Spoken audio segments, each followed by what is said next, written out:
Welcome, everybody, to the Forward Progress season preview, the super season preview. I am joined by the man to my left or right, depending on what view you have, is Suma, straight out of Germany. And Suma, I understand that you've partaken in some beverages at a celebration today. There's a certain thing, tradition in Germany. Why don't you tell us about it?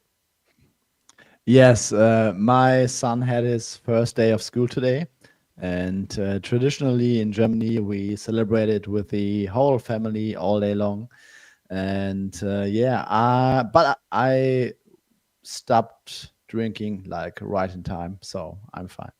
And to the man to my other side who looks absolutely devastated because not 10 seconds before hitting the live button, we got the news that Micah Parsons is heading to the team that some people have been planting flags about, the Green Bay Packers. Rob Bizzola, why don't we get your early reaction to the trade? We might as well.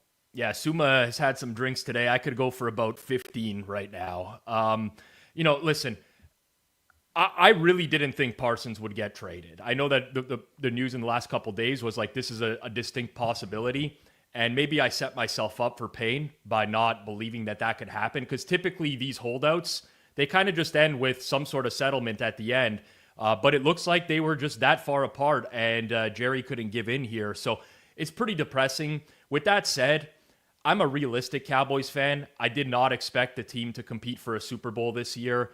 And if this leads to, I'm looking at what the compensation is going to be, but it looks like this is going to lead to a rebuild of some sorts, which, it's tough to go through rebuild as a fan, but maybe it is what they needed. It will be devastating, though. If you look at the Cowboys front seven on defense, I mean, they just don't have horses there. Like, this is going to look like one of the worst pass rushing units in the entire league now, and that's going to put some significant strain on Diggs and Deron Bland in that secondary. That's just it's a tough one to swallow here in the early going. I'm gonna pull the curtain back a little. We were going through our numbers and what we projected for teams. So obviously, guys, there will be some reactions to Green Bay, and maybe the numbers won't reflect it.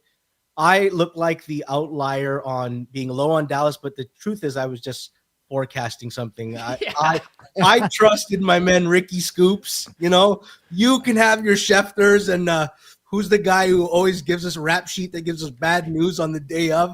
I'm going with Ricky Scoops, baby, and I'm excited to get this show on the road.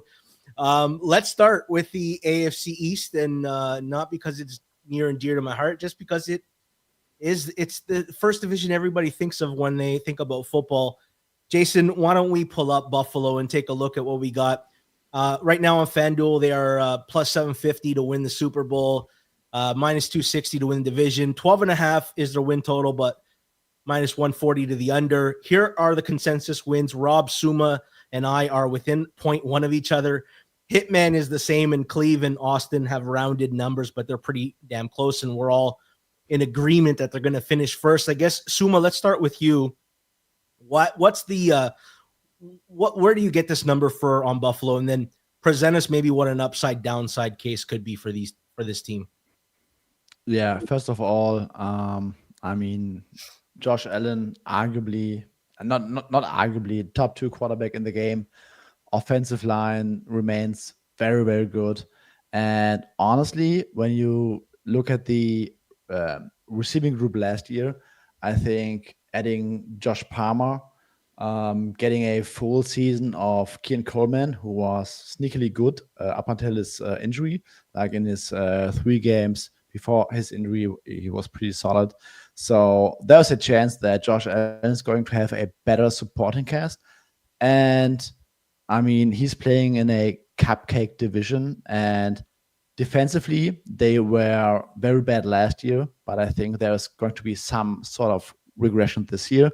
And this is completely subjective. This is not going into my model or something, but I think that the Bills were trying to approach this offseason with, we got to get something, well, we have to do something differently on defense. And I think they went after a lot of huge bodies among their front seven, especially their D-line. And I think they want to get more heavy at D-line, maybe try to be more kind of a pocket pushing pass rush, and taking a cornerback early, I think they will try to be a little bit more versatile on defense. Maybe get different pass rushing plans, try to play more man coverage on the back end. We might not see it come to fruition early in the season. This is probably a slower process, but I think that their defense, just by adding more bodies and getting some regression, should be better and getting more towards the middle of the pack. And yeah, their offense, I mean, I just have so much respect and so much confidence in Josh Allen that I think this is going to be a walk in the park for them in the division. And I think that they should get a very decent seed in the AFC. Yeah, Rob, I was going to ask you about the offense. Is it weird that I feel oddly really good about this offense? Like they don't have the number one receiver, but I kind of like the collection of Josh Palmer and Khalil Shakir and Keon Coleman hopefully taking another step, and Dalton Kincaid. I kind of like the mix of that. Nobody's truly a number one, but there's a lot of safe floors there. Or do you think oppositely? Well, I honestly don't care much for the mix, but they have Josh Allen. So, it really doesn't matter. Like last year was supposed to be the reset season for Buffalo, right? Instead, Allen went full superhero, won MVP. And candidly, he dragged them to the regular season record. They had some smoke and mirrors on defense. They finished top 12 in EPA, but that was all due to turnovers. You strip away the turnovers, they ranked 28th. They added Joey Bosa. That's like the headline edition. He hasn't played a full season since Netflix used to mail out DVDs. It's been forever since he's been on the field. So I think it's just more of the same for Buffalo. This team goes as far as Josh Allen takes them. I don't think it's like a Super Bowl caliber roster by any stretch of the imagination. I could see some defensive regression, but they have arguably the best quarterback in the league. And as long as he's healthy, they're going to win a ton of games because he's just that damn good. So I would expect more of the same from what I've seen of Buffalo in years past. Really good regular season. I priced them at minus 350 to win the division as a fair value price, but I would be betting against them in the playoffs in all likelihood. I just don't see much that's going to change for them. Well, let's move on to the team that maybe some of us think will be their closest competitor, maybe not. Let's move on to the Miami Dolphins. 100-1 to win the Super Bowl. My goodness. 7-1 to win the division. Win total 7.5. Who is that outlier? Rob and Suma have them at 7.9 wins. I've got them at 8.5 wins. I guess I will defend my position, even though our consensus is they're going to finish third in the division. And I do have them finishing third in the division. I actually have New England with more wins. I think from my perspective, I believe the O-line is better than is being advertised. Now, they're not great. They're not good. But when you've been a bottom 5 O-line for a long time and then you actually go out and invest in it, which I wanted, they went and signed James Daniels. They drafted Jonah Savinia in the second round. I didn't mind it. I think the problem is it's still a very bad secondary. And the problem is when we play really, really good teams, they're going to just put up a lot of points on us. And I don't know how many stops we're going to get. Miami's oddly been one of the easiest teams to handicap over the years.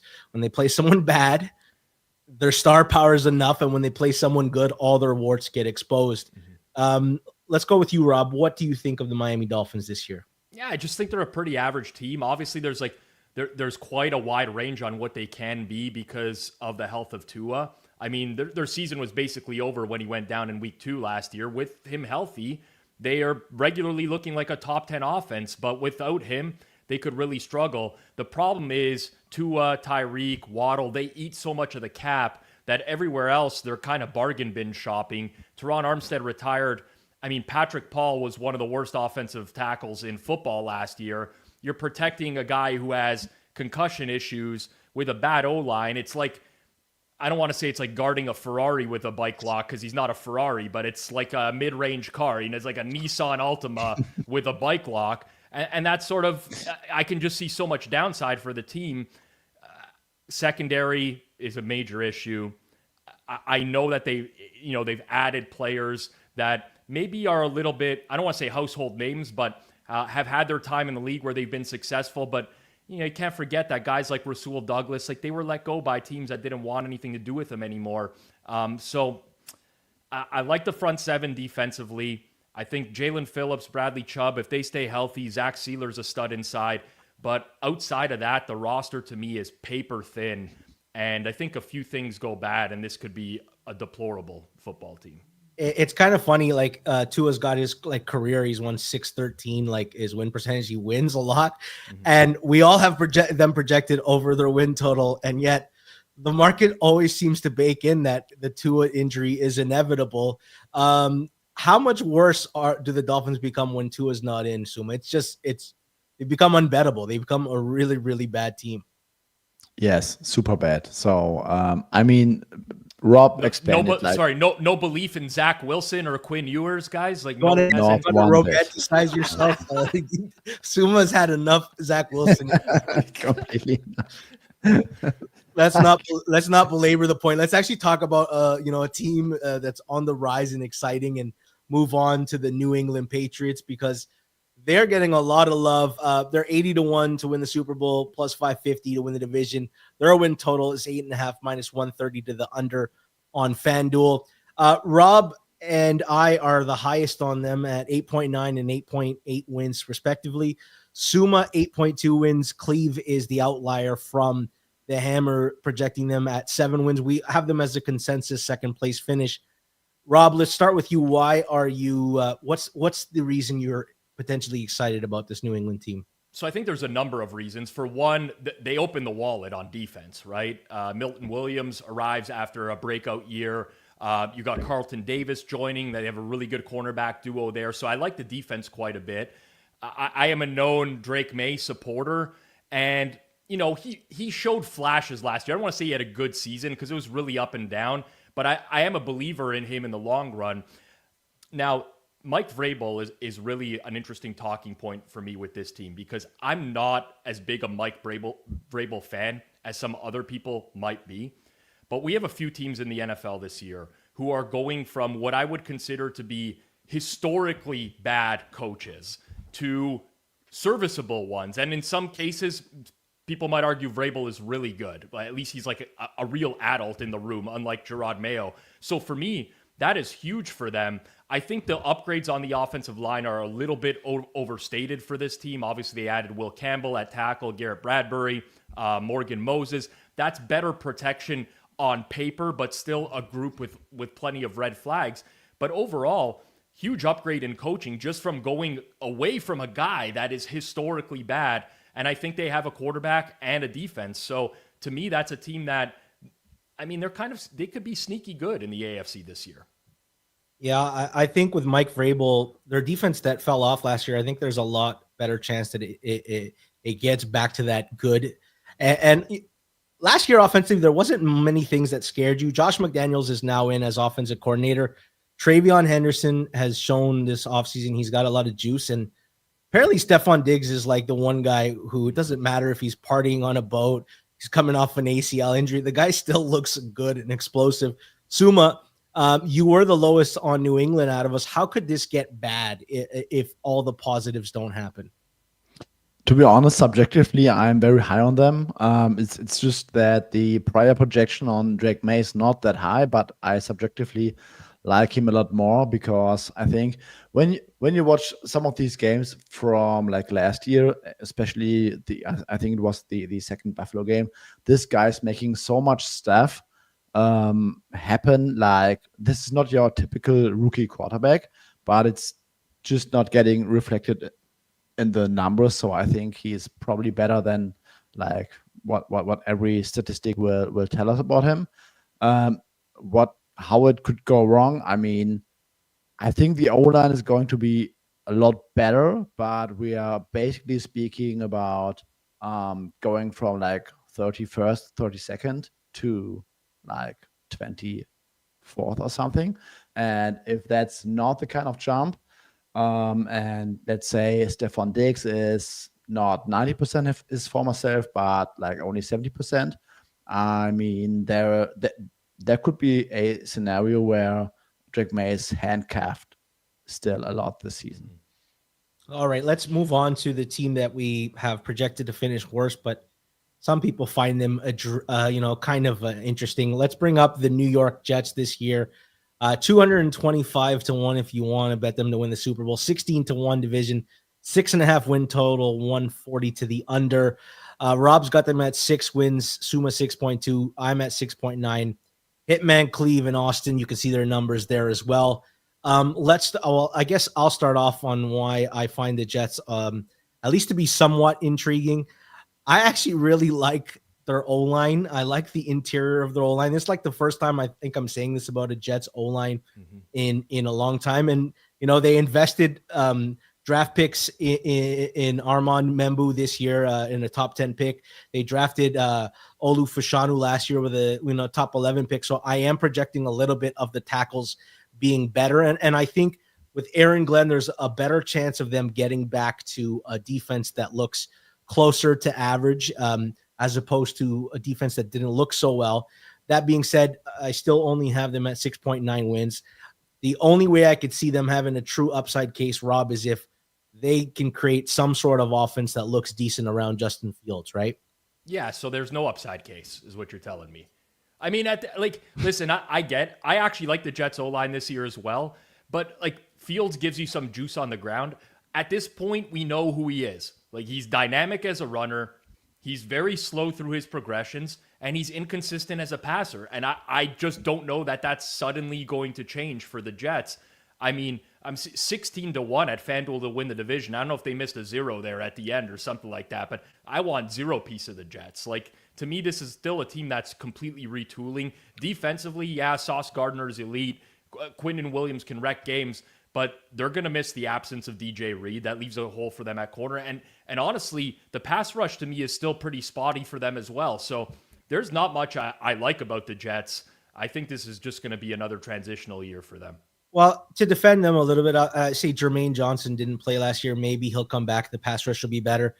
I keep thinking Fields didn't play, he didn't play good in Pittsburgh, but he still went 4-2 as a starter. That's the Jets don't have the voodoo that Tomlin has. There's no voodoo here with the Jets have the opposite of the voodoo. They're the ones that are getting poked. The doll's getting poked and shit's always happening to them every single year. Here's where I'll ask, and I'll ask you, Suma, if the Jets go into New England or Miami and get a win, how surprised are we?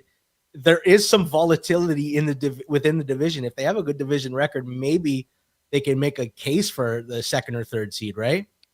Let's be honest. If they go into Miami and get a win, no one's going to be surprised. It's true. I mean, that's not the way I would judge the early season for the Jets here, going to Miami. Although Miami early in the year, they're going to be on the hot sideline. The Dolphins could be a track meet for them. All right, I'll make a prediction. Jets, Pittsburgh, week 1. The winner is going to embrace the voodoo all year long and play average, and the loser is going to be picking in the top 5 for a quarterback.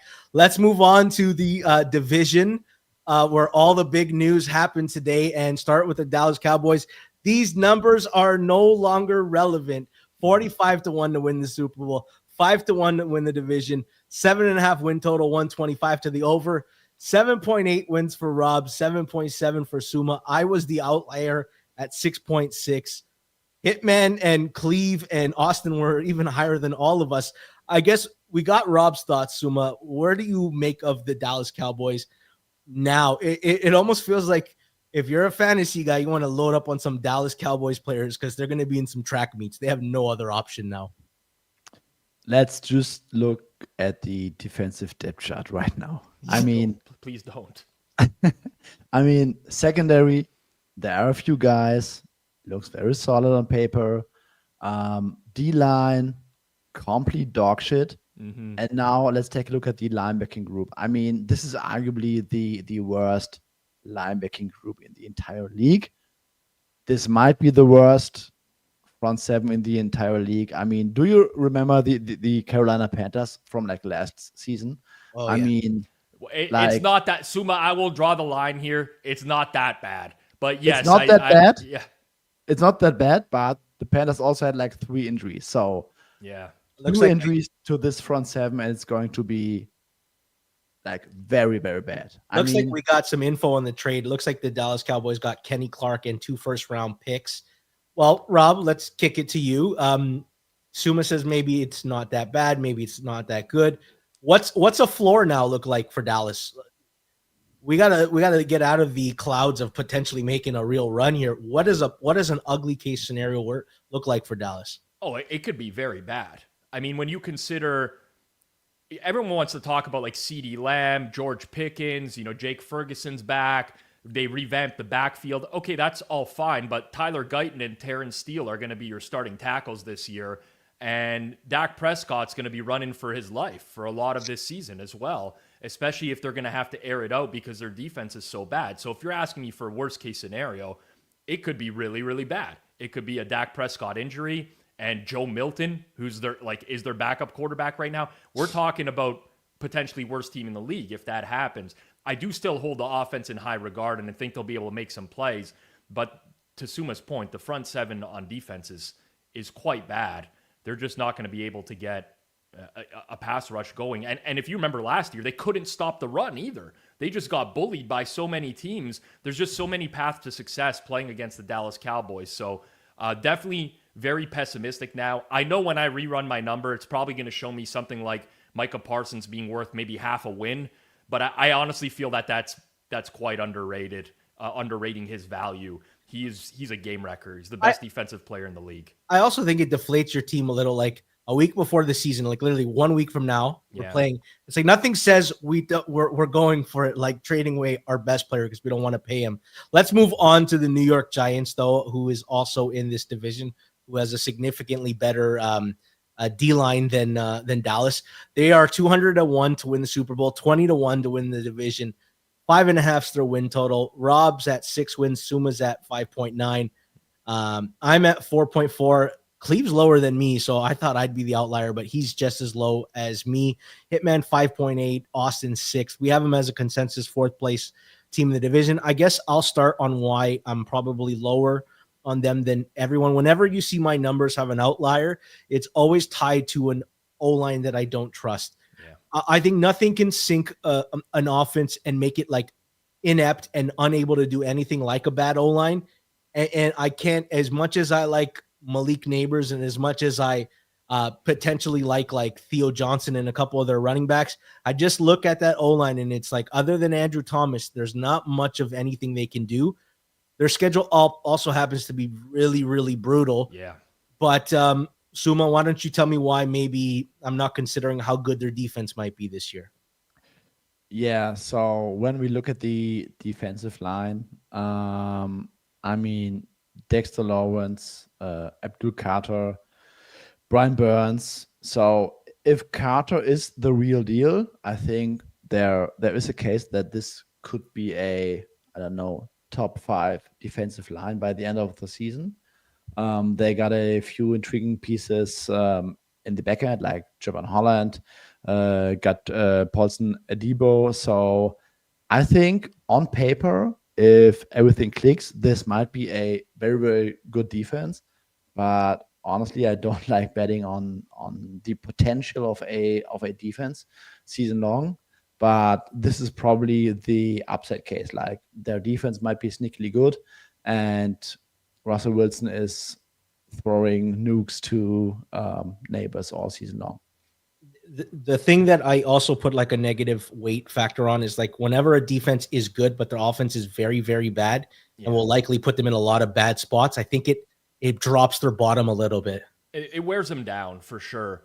Like, listen, Russell Wilson is washed, and whether or not he's going to play the full season or not, we don't know. But I would be surprised if they go to Jameis at any point.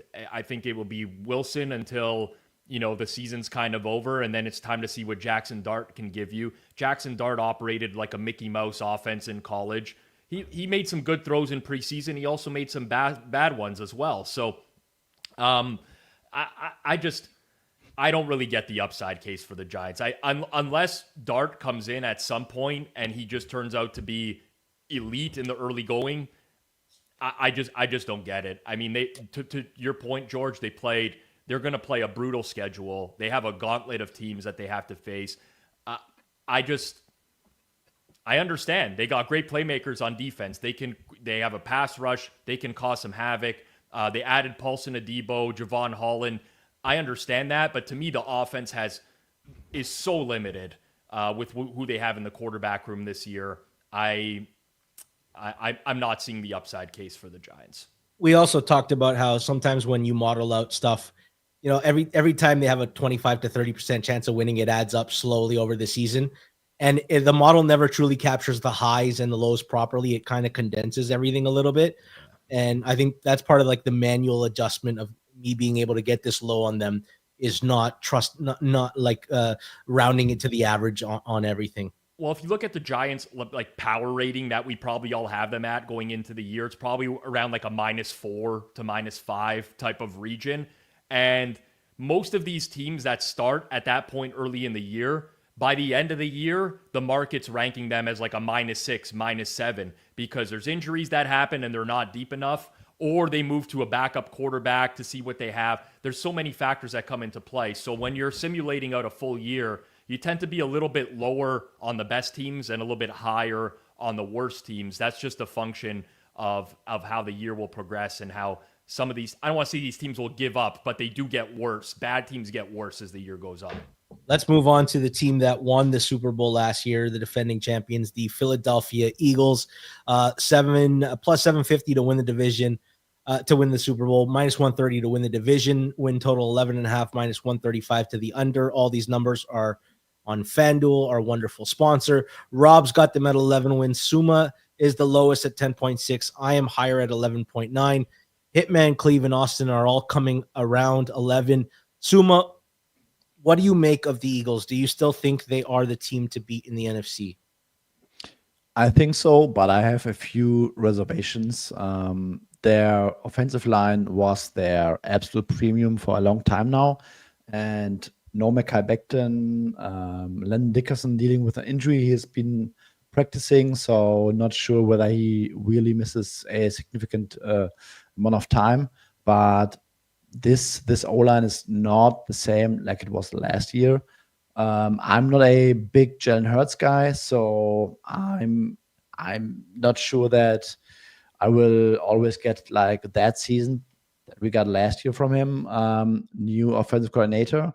And then they lost a lot of bodies on defense. And big fan of Vic Fangio, but I just need to see them getting the same out of this depth chart than they got last year. And until I see that, I'm just pretending that they will be like a small tier worse than they were last year. Yeah, they a part of what they did was they had just so many good people in the D-line to throw at you. And like they lose Josh Sweat, Bryce Huff, Milton Williams. That's a lot to lose. They also lost CJ Gardner-Johnson, who's a playmaker in the secondary. Rob, if you remember a couple of years ago when they lost their offensive coordinator, Philly did take a step back. Yep. And they had this wonderful offseason where like Vic Fangio and Kellen Moore happened to be available. Mm-hmm. They lose their offensive coordinator again. Do you see their offense taking a dip this year, or is there a reason to be optimistic that it won't? Well, I think if it will, it's for the reason Suma mentioned, which would be the interior of the O-line. I still really love them at the tackle position. I mean, they have one of the deepest rosters in the NFL, and I never graded Kellen Moore highly anyways, and this coming from a Cowboys fan where he was for a while. I think the biggest issue for the Eagles this year is that the schedule is nasty for them. So they're just going to go through a gauntlet of teams. But overall, I don't have too many concerns. I think this is going to be a really good football team again. I think a really low-key, nice addition for them was bringing in John Mechie. They brought in Jahan Dotson last year, and he kind of didn't really work out or fit in that offense, but having Mechie there as like a third option in case one of A.J. Brown or Devontae Smith goes down, gives them a little bit of depth. They lose some pieces on defense, Josh Sweat, Milton Williams. That stings for them as well, but the front seven is still really solid for them defensively. Jalen Carter, Jordan Davis, Nolan Smith. They drafted Jihad Campbell as well. So secondary is a strength. I think this is a pretty complete football team, honestly. I don't have many concerns other than that they're just going to have to play a lot of tough games. And maybe because of that, they have a worse regular season than a year ago. But I think come playoff time, this is still the favorite in the NFC. All right, let's move on to the last team in the NFC East, Washington, who surprised a lot of people last year. They are 20-1 to win the Super Bowl, plus 220 in the division, 9.5, minus 115 to the under. Rob's got them at 9.3 wins. Suma's the highest on them at 9.6. I'm at 8.5. Hitman, Cleve, and Austin all around 9. This is the team that everyone is somewhat projecting a down season, but I had a conversation with our producer Jason Cooper about if there's going to be a team I'm wrong about, it could be them, because all the light bulbs are going off on me on like their third and fourth down rate were just unsustainable last year. I hate their O-line. I don't like their D-line, and yet everything I read about Jaden Daniels is like he's looking special. And sometimes when you have a special quarterback, if you don't, it's the New England thing. Every sharp had been against New England for like a decade and got burned on them, and they didn't let it happen with Kansas City. I wonder if Washington's going to become that new team. Let's start off with you, Suma. You were the highest on them. You're still optimistic that Jaden Daniels is going to have a good year with them? Yes, I like their offense a lot. I mean, they added Laramie Tunsil, Josh Connolly early in the draft. So I think that there's a decent chance that this offensive line is going to be at least better than it was last year. At a Deebo Samuel. Samuel is 29 years old, yes, but he's not going to be like the focal point of the offense. He's just going to be your wide receiver 2/3 kind of guy. I really like that. Zach Ertz is really, really old, but overall, I really, really like this offense. And on defense, I think there's not too much to like. I think I'm very concerned about their defensive line. Yes, they added some guys in their secondary, Russian Lattimore last year, Trey Amos early in the draft. But I'm just not trusting their defense overall. I think that they might be a team looking to get someone for their front seven like early in the season. But I think that the offense is so good, and I'm really, really high on them. I think it's just hard to fake what they did last season. And when you look at the depth chart, I think there's a good case to be made that this is going to be a better offense personnel-wise. And even if they might regress in some areas like fourth down, I think that the floor is still very, very high. Yeah. Rob, Go ahead, George. No, what were you going to say? To me, this is one of the toughest teams in the entire league to model. I think there's extremely wide range because they have the very clear regression flags that you were talking about. One score games, they did really well last year. The fourth downs at a historic rate. They played the easiest set of quarterbacks in the league last year and still had a terrible defense. They also have a harder schedule. All that matters. I just don't think it's automatic that I think Jaden Daniels is the truth. I really do. I'm a big believer. So I could see this being a case of Cincinnati Bengals from a year ago. I mean, they did lose players on defense as well. Like they lost Jonathan Allen and who else did they lose? Dante Fowler as well, right? Like defensively, the personnel is not good. It really reeks to me of Bengals where it's like, I trust this offense a lot, and I think people automatically think, well, it's the second year. Teams are going to catch up to them. It's like they're drawing all the C.J. Stroud examples to Jaden Daniels. I don't necessarily believe that's the case. I think Washington's offense is still going to be elite. I just think that the defense is going to be so piss poor again, and even a small regression on those fourth downs, like going from 87% to maybe 60%, would be enough to drop them into the range that we have them in now. The other thing, I've been accused of being like trying to be early on calling the downfall. Like the guy who said Derrick Henry's been washed for a few years and avoided him in fantasy. This team is like the oldest team, and they just keep signing old guys to 1-year deals. And I'm like, at some point, Bobby Wagner's got to be too old to play, right? At some point, Von Miller is done, and there's nothing left. And Zach Ertz, there's nothing left to squeeze out of there. And that's why I think there's a little bit of like a potential floor that could get ugly. And I think the range is very wide because of that. They're very reliant on like a guy like Jerjon Newton to step up. Like Javon Kinlaw has not been it over the course of his career. I really look at like that defensive line outside of Daron Payne. And again, like you said, that front seven, they're reliant on some pretty aging bodies there now. I don't like the Commanders' defense at all. I'm pretty torn on this team, obviously. I'm not surprised at where my number came in when I ran it. I do think that they have the ability to be better expected, though, because offense translates better year to year, and a lot of people forget that. But Jaden Daniels off a rookie season, so nobody really knows. Yeah, it's going to be interesting to watch, and this whole season will be interesting. And I want to take a moment to thank our sponsor, because football is literally 1 week away, and so is everything we love about it: the trades, the line moves, the action, the rituals, the rivalries, bad calls, yelling at your TV. That's all those things that I love about football. Walking outside your house and it's got a little bit of a chill in the air.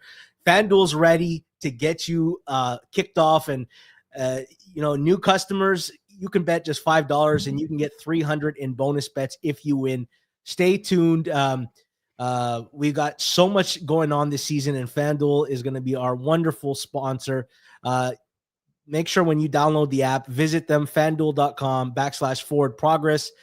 Just a quick note, though, please play responsibly. Must be 21 and present in select states for Kansas in affiliation with Kansas Star Casino, or 18 and present in DC, 19 plus and physically located in Ontario, or 18 plus and present in DC, Kentucky, or Wyoming. First online real money wager only. $5 first deposit required. Bonus issued as non-withdrawable bonus bets, which expires 7 days after receipt. Restrictions apply. Gambling problem? Call 1-800-GAMBLER or visit rg-help.com. Call 1-888-789-7777 or visit ccpg.org/chat in Connecticut, or visit mdgamblinghelp.org in Maryland. Hope is here. Visit gamblinghelplinema.org or call 800-327-5050 for 24/7 support in Massachusetts, or call 1-877-8-HOPE-NY or text HOPE-NY in New York. Call Connects Ontario at 1-866-531-2600 or visit connexontario.ca. With that being said, let's move on to our next division. It looks like we are going to the AFC South, and we'll start with the defending champions, the Houston Texans. They are 22-1 to win the Super Bowl, plus 110 in the division. 9.5 is their win total, minus 125 to the under. Rob's got them at 9 wins. Suma 9.2. I'm at 8.9. Hitman 9. Cleve's at 10. Austin's 9. We've all kind of got Houston pegged as this team, and I kind of feel like they've got a bit of a safe floor and a bit of a limited ceiling. Part of the limited ceiling, Suma, and I wonder if you agree with me, is they got a really good defense, but outside of Nico Collins, this offense isn't very particularly scary. Run game wise, O-line wise, other weapons. And I don't know what to make of the new offensive coordinator. Yes, absolutely. I think this could be a right tail team where they have a elite defense and the offense is good enough to not destroy anything. So I could see them destroying like bad offenses, but their offense is like just not good enough for me to consider them among the AFC's elite teams.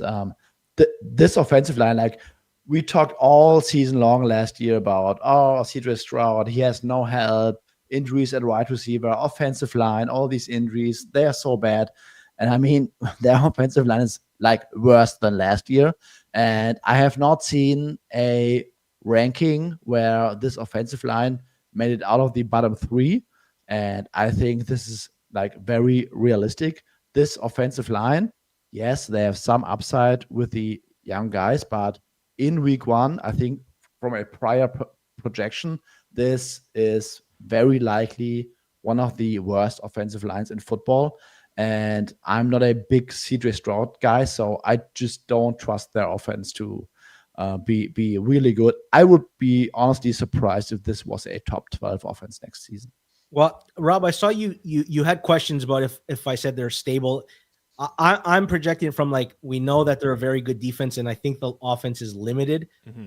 Do you see stability, or do you see a little bit more volatility with them? Well, my point would be, like, they were so offensively limited last year. Stroud was 25th in EPA, 27th in success rate, and they still managed 10 wins in a playoff run last year, right? So I kind of agree with a lot of what Suma said. I think that the floor is pretty high with the Texans because the defense is so good. Like, as much as I don't like D'Amico Ryans as a head coach, I think he's done wonders with that defense. And you look at the personnel, they have arguably the best pass rushing tandem in the entire league. They have a true number one corner in Derek Stingley. Like, that is a force on defense. But at the end of the day, the ceiling to me is like win the division and maybe a playoff game. To Suma's point, they basically said in the offseason, we're going to fix our O-line by just changing all the names on the O-line. It's like replacing a Nokia flip phone with a broken iPhone. It's you changed it, but it's not necessarily an upgrade. It's still probably broken. So that's kind of how I see the Texans. They're lucky they just play in a division with 3 below average teams.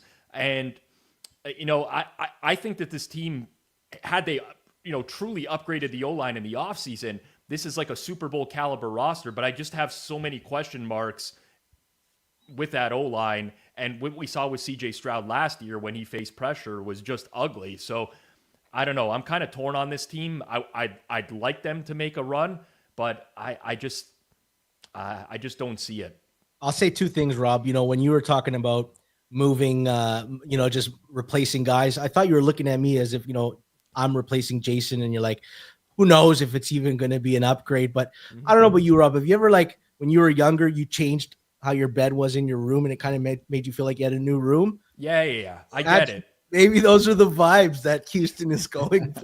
Well, and it's the same vibes at Forward Progress. We went from horse manure in Jason to dog shit in you, George. But, at the end of the day, shit is still shit regardless, right? I will say, though, horse manure, you can smell it. You can smell that when you get out the door. All right, let's move on from these awful analogies to the team that maybe is going to press the Houston Texans in the division. The Jacksonville Jaguars, which I'm kind of intrigued by. They're 70-1 to win the Super Bowl, plus 270 to win the division, 7.5 to the win total, minus 125 to the over. And the thing that I noticed is, like, we've all got them over 8 wins. So I think all of us have a little bit of a case where we kind of see some optimism in Jacksonville. And Rob, I'm going to go right back to you. Mm-hmm. What's the more optimistic reason? Is it Liam Cohen coming in? Is it Travis Hunter? Is it all the above? Like, maybe this offense might actually look good under Trevor Lawrence? Yeah, I think it's a combo of all those things. But for me, it's personally Liam Cohen because he's fresh off of reviving Baker Mayfield's career in Tampa, right? And we're trying to get everyone's like, Trevor Lawrence, is he the guy? He was supposed to be a generational talent. He played under Doug Peterson, who had some success in the past. But this is really the test here. If Liam Cohen can't do anything to revive Trevor Lawrence's career, I don't think anyone is going to be able to. I mean, listen, there's lots of holes on this roster. They are pretty young. I love Brian Thomas and Travis Hunter. I think that could really work out well for them. But this is a team that finished 31st in defensive EPA last year, and they faced the easiest slate of opposing offenses in the entire league. That's like flunking a pop quiz when the teacher gave you the answers beforehand. It's terrible. And that's what the Jags are going into the season with. Again, pieces here and there. Would I be surprised if they went on some sort of run? Sure. They were 3-10 in close games last year. That was the worst mark in the league. They're probably due for some positive regression in that sense. But to me, it's what can Liam Cohen do with this offense this year? Because traditionally in the past, when you think of Jacksonville, you don't think of a stout defense anyways. It's always kind of been, what can Trevor Lawrence do with this team? And they got to get more out of him this year. Suma, it's odd. I look in the defense and I kind of see talent at every level. I see, obviously Josh Hines-Allen and Trayvon Walker. I see sparks of Tyson Campbell. He's up and down. I see the addition of Travis Hunter. I don't mind Devin Lloyd at linebacker. Why hasn't this Jacksonville defense been good in your estimation, given that they have some talent? Because they only have some talent and not enough. Exactly. Exactly. Yeah, it's just not there. There's too many holes. Like, you look at the deal, there's just too many holes. Like, if you're game planning against Jacksonville on a weekly basis, there's 3-4 different spots you could look on any given week all over the field. And it's just really hard to compete in the NFL that way. I'm going to make an analogy here to sum it up. When you start talking to a woman, you start dating her, and you start overlooking her flaws because of her good attributes. Yeah. And then there's the moment when it's finally over and it turns, and now all you can see is the bad attributes and none of the good. That's what the Jacksonville Jaguars are every offseason. And about week 9, the veil comes off, and you're like, why was I looking at this girl optimistically? I listen. I actually have value on Jacksonville to win the division. I know there's some plus 300s out there. It's 260 at FanDuel. I make the fair price at like 245, but it's one that I just couldn't even really pull the trigger on. I bet some early Jacksonville overs, but I'm not enamored with the team. It's the case is their offense is top 10. That's the upside case. Let's move on to Indy. One hot take. Yes. One hot take for the season. Okay. By the end of next season, we will widely regard Trevor Lawrence as the better quarterback than CJ Stroud. Okay. Yeah, right now it's up in the air, depending on who you are. Someone who nobody thinks is the best quarterback in the AFC South, the Indianapolis Colts, 80-1 to win the Super Bowl, plus 360 to win the division. Win total 7.5 minus 125 to the under. Cleve is very, very low on them. The rest of us have them in between that 7 to 8 win range. I guess I want to start with you, Suma. Why go with Daniel Jones? And I understand the more consistency. Rob, it looks like you want to jump in. You just know that there's no upside case. You have to find out if Anthony Richardson's the guy. This has to be Shane Steichen is not sure if he has a job next year, right? Yes, that's it. I think Shane Steichen strongly believes that Anthony Richardson is not the guy, as I think most of us do. The guy can't complete a forward pass. Like he's putting up completion to attempt numbers that I never seen before. Like you look at the box score, it's like this guy went 7 for 27. I'm like, what the hell is that? So at this point, I think he's competing for his job, but I also want to make a bold take. I'm going to go even further. I'm going to say at the end of this season, Daniel Jones is regarded as a better quarterback than Trevor Lawrence and CJ Stroud. Wow. Suma. Wow, we need to snip this. We are going to snip. Suma, what do you like about Indy? I like their trenches a lot. That's where I create a safe base for them, even though I don't like their quarterback. Yeah, so first of all, I think Shane Steichen only cares about winning 8 to 9 games and get another season. So I think it's from that perspective, it's probably the right choice. To be honest, I sneakily like their O-line. I think that in the past, when they were dealing with injuries, they always were able to fill those gaps, like center Tero Bartolini and right guard Matt Gonzalez. They are downgrades on paper, but they already played like half the season last year, so I think they should be fine there. I like their pass catching group, like Michael Pittman, Alec Pierce, Josh Downs, very, very good. I sneakily like A.D. Mitchell. So I really think that this O-line, supporting cast, and Shane Steichen can really provide Daniel Jones with a high floor. I'm not sure that he will get past that, but I think there's an extremely high floor.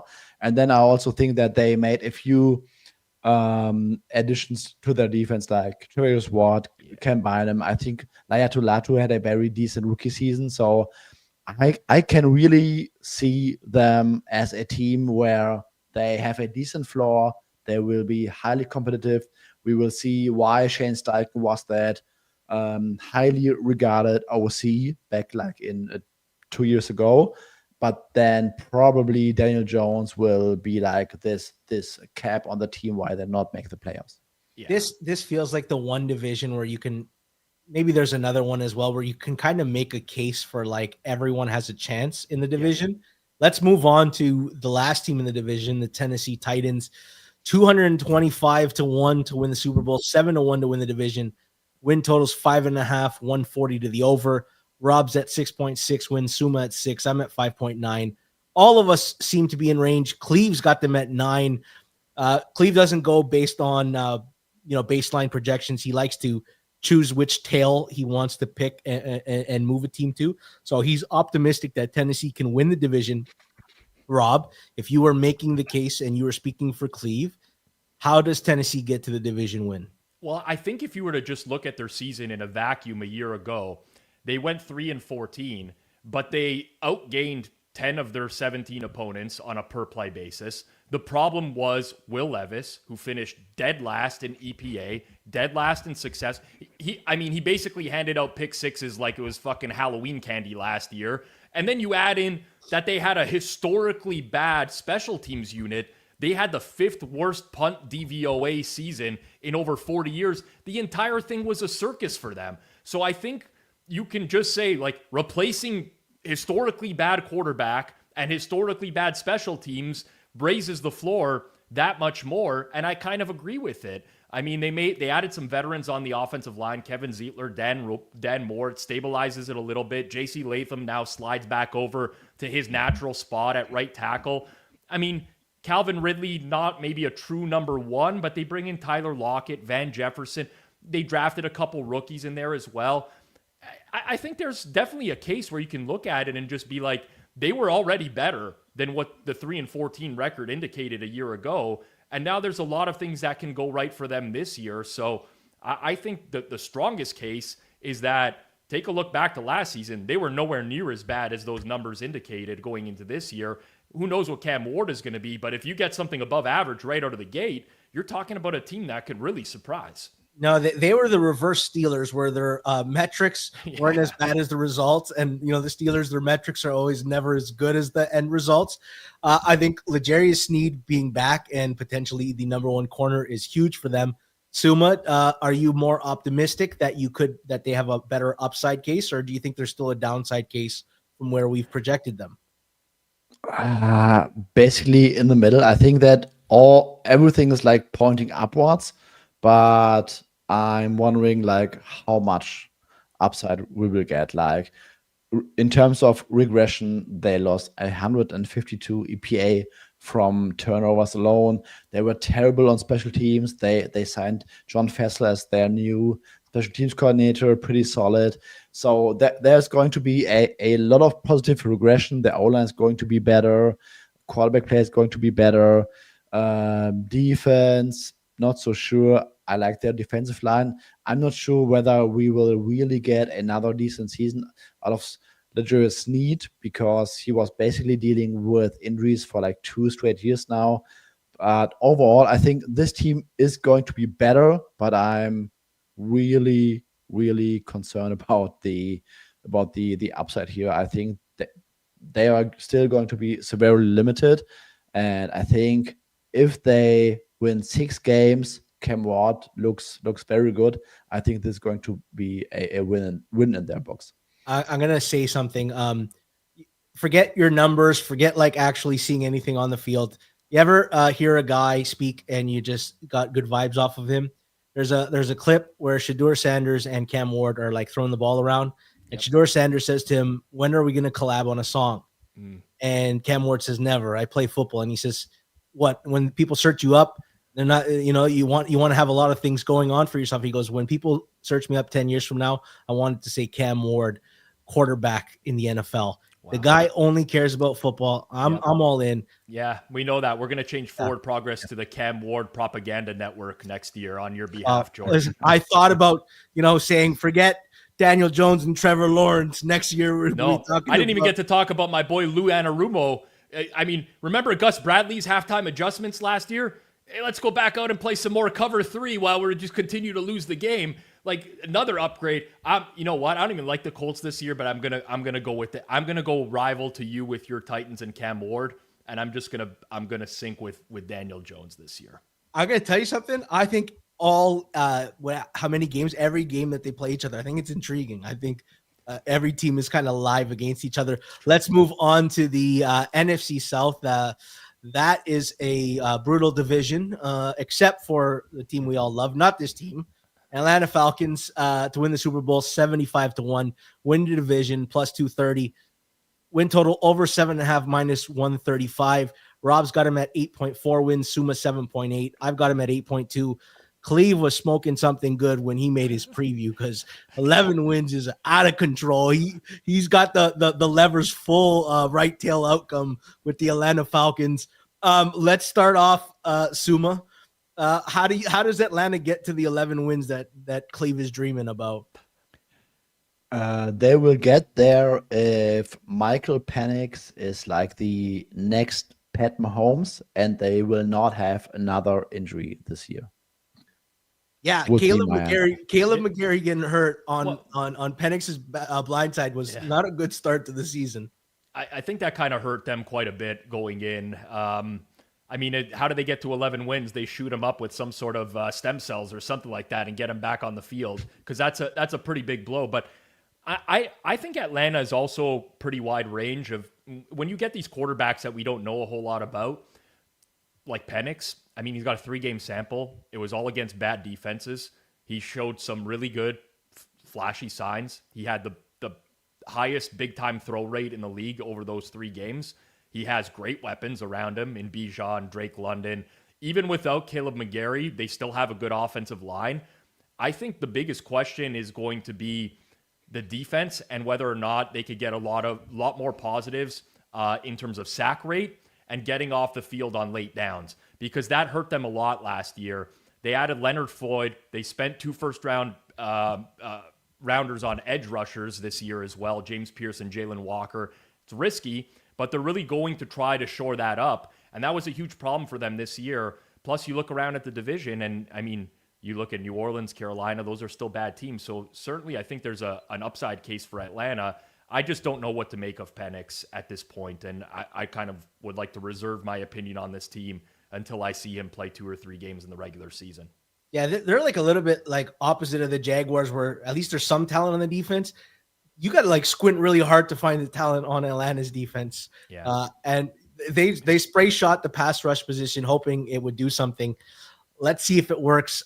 Everyone's favorite team in the NFC South on the hammer, the Carolina Eric Eagers, as we like to call them, to win the Super Bowl 100-1, win the division 4-1, win total 6.5 minus 130 to the over. Rob's got them at 6.9 wins. Suma's got them at 7.4. I'm at 6.3. Basically, everyone in the hammer's in that 6 to 7.5 range. Suma, let's start with you because you got the highest number on them. What kind of case are you making for this Carolina Panthers team? Yeah, so from a mathematical perspective, I think that the career arc of Bryce Young is really pointing upwards. So I really like his late, or let's say second half season surge. After their bye week, where he ranked, I think 8th in EPA per play, and that was despite him throwing to basically like C receivers. And this receiving group will be kind of revamped because you got Ted McMillan as your clear wide receiver 1. Xavier Legette will be playing his like natural slot Deebo Samuel-ish position next season. So I think this is a huge win for them. I like their O-line, second year in the system. And I think that their defense has been like a historically bad run defense last year. Their front 7 was the absolute worst, maybe the worst front 7 among the last 10 years or something. So I think they gave up like 0.08 EPA per run, like historically bad. This has to be better just by pure regression.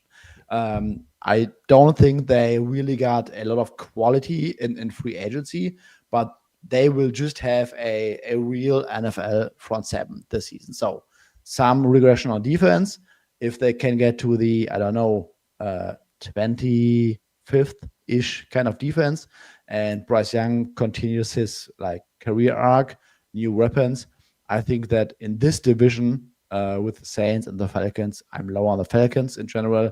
I think I would not be surprised if they won like 7 or 8 games. Yeah.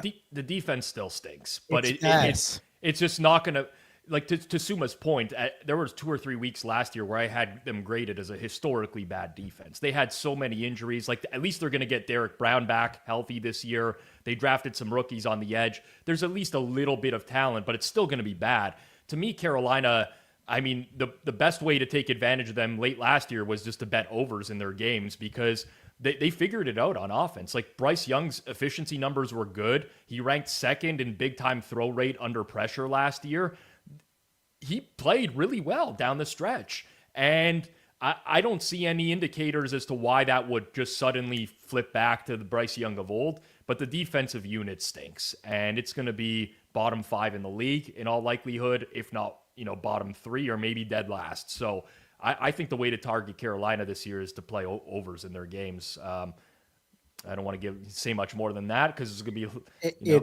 It's funny when I start building out my process. Like I start with the offense, and I'm like, not a bad O-line, some nice weapons, and Bryce Young did some nice things. I like the run game, and I'm like, oh man, I can see it. And then I got to the defense. I'm like, it was like the entire room needed to be renovated. I'm like, it's not good. It is not good. Let's move on to a team, the New Orleans Saints, who I think has had maybe the worst process this offseason. 400-1 to win the Super Bowl, win the division 13-1, win total 4.5 minus 130 to the over. This is what I mean by models not capturing maybe what the floor is. We've all got them at 5 wins, and it seems like that could be a very generous number by season's end. When I talk about bad processes, like this was the year for them to tank, and they waste the second-round pick on Tyler Shuck, who's like 7 years in college, and he's 26 years old, and then they trade a 4th-round pick for the receiver from Denver, Devon Valley, and I'm just like, why are you wasting capital? You need your capital for next year. I don't really want to spend too much time on New Orleans. Who's got something positive to say about them? I do. Go for it. Their schedule is soft. That's the positive thing for New Orleans. I mean, they play in the division that they do, and they have one of the easiest schedules in the entire league. Someone's going to have to explain to me how they pick Tyler Shuck and they're going with Desmond Ridder to start the season. Yes, with the age, it's different if you draft a quarterback that's like 22 years old and you can have him develop for a couple years. It's very different when you draft someone of his age. I don't get that. I mean, I guess the positive is that when intact, their receiving core has some serious burners like Olave, Shaheed, and even Brandon Cooks for what he is at this point in his career. They could really work downfield. Is Desmond Ridder going to be the guy that does anything for them? I keep saying Desmond Ridder. Spencer Rattler going to be the guy that does something for them. And I think the answer there is no. So, I mean, the schedule is soft. That's the best thing I can say about this team. I was being somewhat facetious because, like, they've outside of the Tyler Shuck pick, like last year they drafted Fuaga at tackle in the first round. Then they spent a first-round pick on Kelvin Banks Jr. At least they're trying to build an O-line for whoever is the guy that steps in next year. Just the Tyler Shuck thing just like made me feel icky about this whole thing. Is New Orleans going to be oddly competitive but maybe not win, Suma? Because there is talent on this team. There are points in life where you just gotta say you don't know. And this is one of those times. Honestly, this is my worst graded team, but I have no clue how to address the variance with this team, honestly. I mean, let's talk about their run defense for one bit, because this run defense was bottom 5 last season. They could not defend the run whatsoever. And now they have a DC who's Brandon Staley, who likes to defend the run with like 6 men in the box. And I would not be surprised because they did not replace like any personnel among their front 7. So would I be surprised if this was the worst run defense in football next season? No. So I can see the downside case. I can see an upside case if their quarterback plays like somewhat decent. You know what New Orleans is going to be, right? They're the team that's going to win week 1 and knock out everybody who took Arizona in Survivor. And then they're going to rattle off 11 losses in a row just to like make it hurt all year. Because that's what New Orleans is going to be. Let's move on to the team that is favored to win the division, the Tampa Bay Buccaneers. They are 27-1 to win the Super Bowl, minus 105 to win the division, 9.5 win total, minus 120 to the under. Rob's got them at 9.1 wins, Suma 9.8, I'm at 9.3, Hitman 9.1, Cleve at 9, Austin at 10. We kind of all have them in that range. They've been bit a little bit with the injury bug early. Tristan Wirfs potentially out for a few weeks. Jalen McMillan out. Chris Godwin's not ready yet, and now we learned Kate Otten as well. Despite all that, Rob, is this – at least we know the most about this Tampa Bay team. They are the surest thing in this division from that perspective. I mean, yes and no. New offensive coordinator Josh Grizzard as well, taking over for Liam Cohen. So again, you don't have the continuity from the offense last year, which carried the team. And that's my biggest concern with Tampa. Like, I don't think they should have a minus in front of them to win the division. I think I have them plus 120 as fair value. And this is someone who really likes Baker Mayfield. He was top 5 level by most metrics last year, but I think a lot of that did have to do with the play calling from Liam Cohen and the system. So I'll be interested to see that. The defense had some flaws. They were bottom 10 against the pass. They're certainly injuries played a factor in their defensive ability last year, but I'm still not completely sold on this group. And then on top of that, you mentioned, George, the injuries. I mean, Godwin looking to miss the start of the year. Who knows if Tristan Wirf's injury is gonna carry on over the course of the first half of the season, even if he does end up playing early on in week 1 potentially. So I think this team has a ton of question marks. That doesn't mean they can't repeat their performance from last year, but I definitely see many reasons to be pessimistic about them replicating the success from a year ago. Yeah, I actually don't think they can replicate it. It's hard to picture them as a top 5 offense, but I also think looking at the talent they have everywhere, the floor is still not like there's no big tumble. Maybe they're the 11th best offense from top 5. I think Jason Light needs a lot of credit. This guy has done a really good job finding guys all through the middle rounds. And for everything that we hate about Todd Bowles, he kind of nailed the last 2 offensive coordinators that he hired. Maybe if he can get Grizzard right again, that's 3 for 3. Suma, you have always been highest on Baker and the Bucs amongst the forward progress ranks. How do you envision their season going? Basically, just like Rob said, I'm very high on the offense. I don't expect a lot from their defense. Like, everything positive from their defense would be like an upside case. But just like last season, their offense finished top 5 in EPA per play. I think 3rd in success rate, and that was with Chris Godwin missing 11 games, Mike Evans missing 3 games, and they played 3 games against the Falcons, the Chiefs, and the 49ers, where there are 3 starting wide receivers were Jalen McMillan, Trey Palmer, and Sterling Shepard. And I think they have really found answers to playing around injuries. Tristan Wirfs, it does not sound like he's going to miss half the season. Let's say he's back by week 3 or week 4. Yeah. There's going to be a top 5 offensive line. Emeka Egbuka, from like everything I've heard from practice camp, he might be a starter, Pro Bowl caliber wide receiver. I don't know, right from the get-go. So I think this is going to be a very highly functional offense once again. And this might just be enough in the division. Let's move on to the AFC North. Rob, around the ranks, in the water cooler, everybody's been calling you Mr. Baltimore by the way you keep praising them. They are 7-1 to win the Super Bowl, minus 155 to win the division, 11.5 is their win total, minus 120 to the over. All jokes aside, we kind of all have them in that, mid 11 to 12 range and to win the division. Let's start off with you, Rob. Why is Baltimore just that damn good? Yeah, I think it starts with the offense. The formula is pretty easy. You have Lamar Jackson and Derrick Henry. That give you like a historically great rushing attack. Todd Monken has helped develop Lamar into one of the more efficient passers in the league. I mean, there's some weak spots. They don't have like a true alpha wide receiver. Zay Flowers is great, but not like an elite receiver. I think the pass rush on defense lacks a true game wrecker altogether. And if you're looking at the past couple of seasons, Baltimore's had 2 of the healthiest seasons in the league back to back. So there's a scenario where that luck runs out and things could get a little bit bumpy. But overall, it's a very complete football team. Like, I'm just kind of nitpicking when I'm trying to find some flaws here. I think Baltimore, similar to the Buffalo breakdown from earlier, provided their quarterback stays healthy, they're going to have a great year. And then it comes down to, can they overcome the playoff demons? Can something fundamentally change for them in the playoffs that will get them over the hump in the AFC?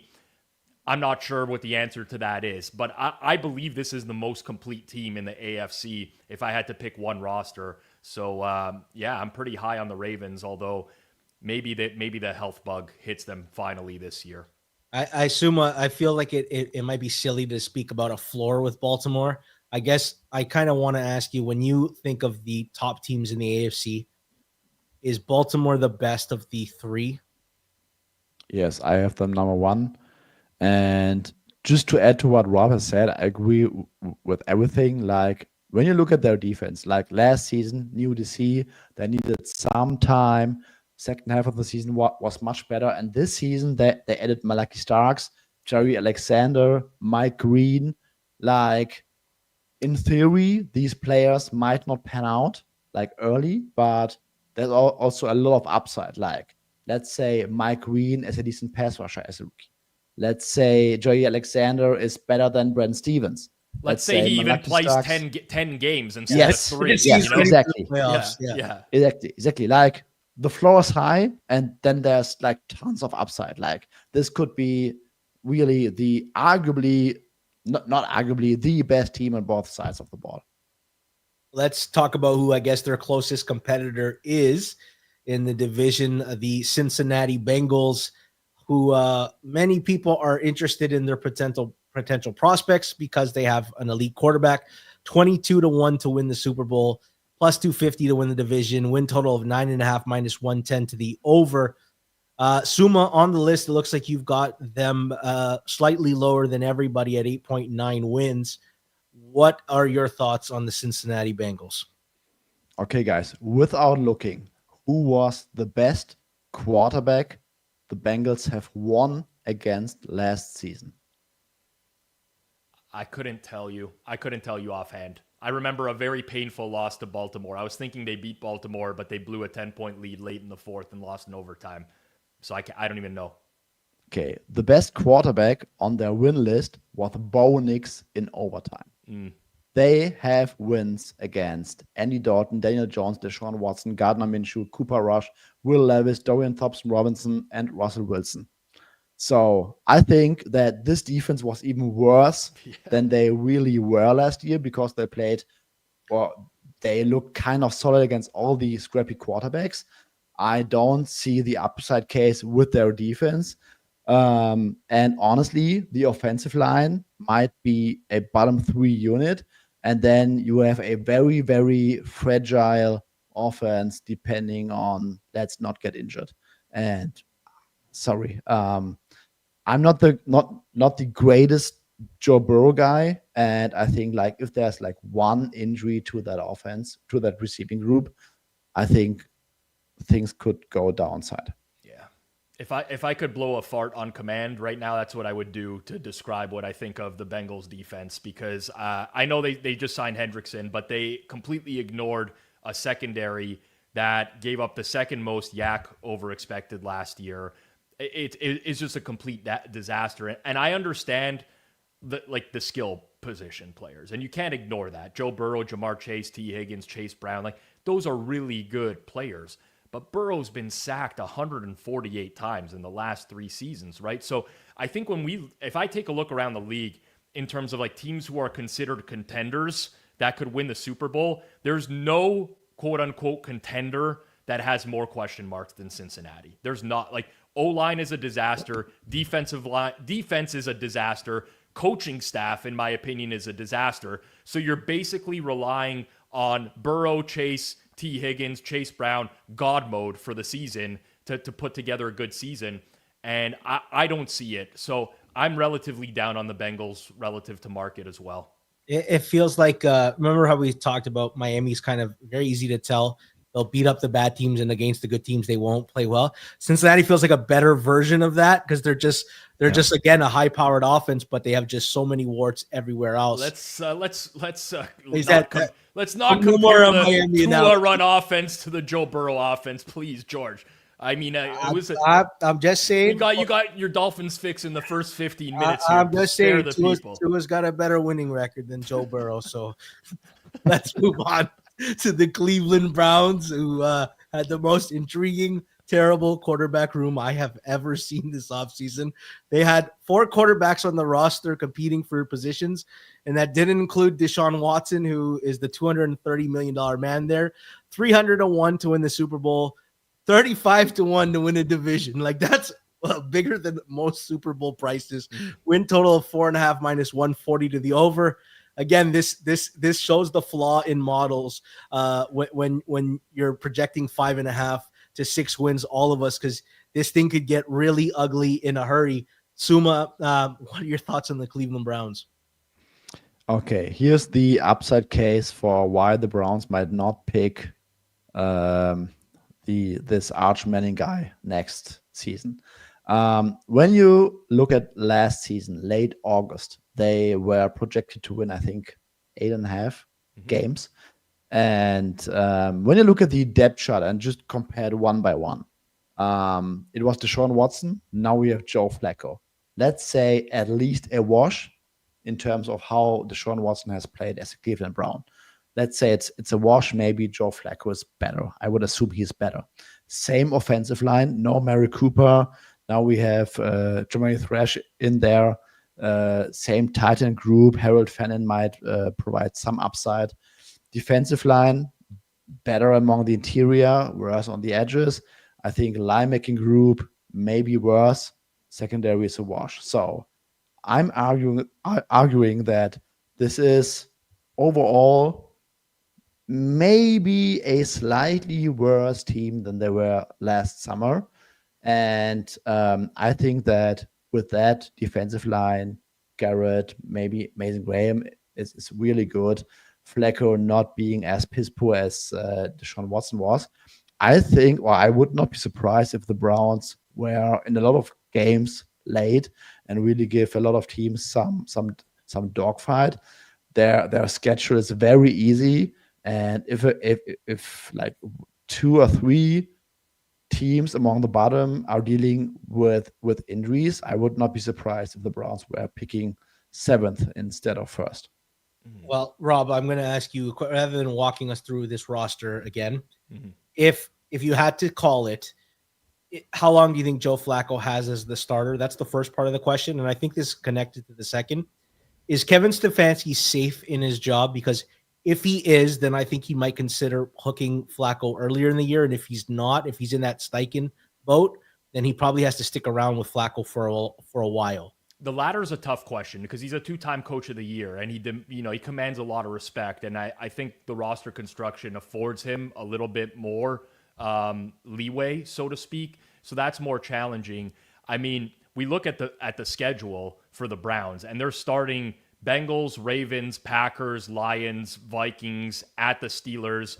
Like, they're not going to win games out of the stretch. So I think at some point pretty early, Flacco is going to get pulled. Like, if the team starts 0-4 as an example, what is the sense in riding out a veteran in Joe Flacco when you have 2 rookie quarterbacks behind him who you can potentially give some run to? So that's what I see. Like, it's lame for me to come on here and saying like, oh, I can see some horrible seasons for the Browns because everyone considers them horrible. But when you think about how the schedule is going to start for them, it's very realistic that they win 1 or 2 games, potentially a win. Like, this is a terrible roster, in my opinion. All the offensive linemen that used to be good for them are aging. They're getting older. They're coming off their worst seasons. At cornerback, again, guys that used to be reliable for them are no longer reliable. Their second and third corners got cooked last year. They're reliant on a guy like Mason Graham on the D-line to have an immediate impact right away because they have no one else other than Myles Garrett. Their number 1 wide receiver, Jerry Jeudy, was like a cast-off from another team. They just don't have much. So I'd say Flacco is probably done after a month, and this is a really, really long year for Cleveland. Yeah, I think they're secure, and I think the signal was when they drafted Gabriel in the 3rd and Shedeur in the 5th. Yeah. If they were actually worried about being off, this is it, they would not have used that capital. They also probably don't trade back from Travis Hunter to acquire more picks for the next regime. So that, and because the Flacco might have an earlier hook than usual, that's why I think some of that floor exists. I think the dead giveaway here, George, is that TA penciled in Cleveland for 4 wins. And he's not quite as big a homer as you are with the Dolphins, but TA does love his Browns. And for him, it must have been pretty painful to put that 4 wins in the season preview this year. All right, let's move on to the Pittsburgh Steelers.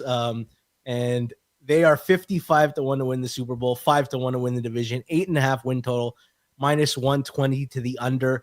Rob and Suma have them at 7-6 and 8 wins. I've got them at 6.9. I feel like the outlier here. Hitman, Cleve, and Austin all have them in the 8. And I'm going to give you guys an analogy.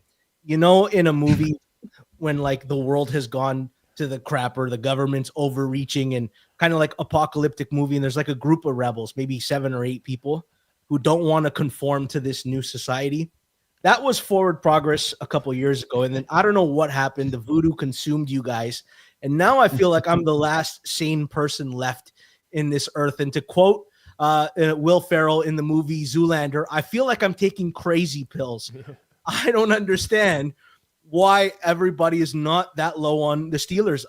When I see that their win total is at 8.5, I think that's being projected closer to their best case outcome. I don't see a 10 win best case outcome. I think that the floor can get really, really ugly with this team. And I'd like to know, Suma, what am I missing?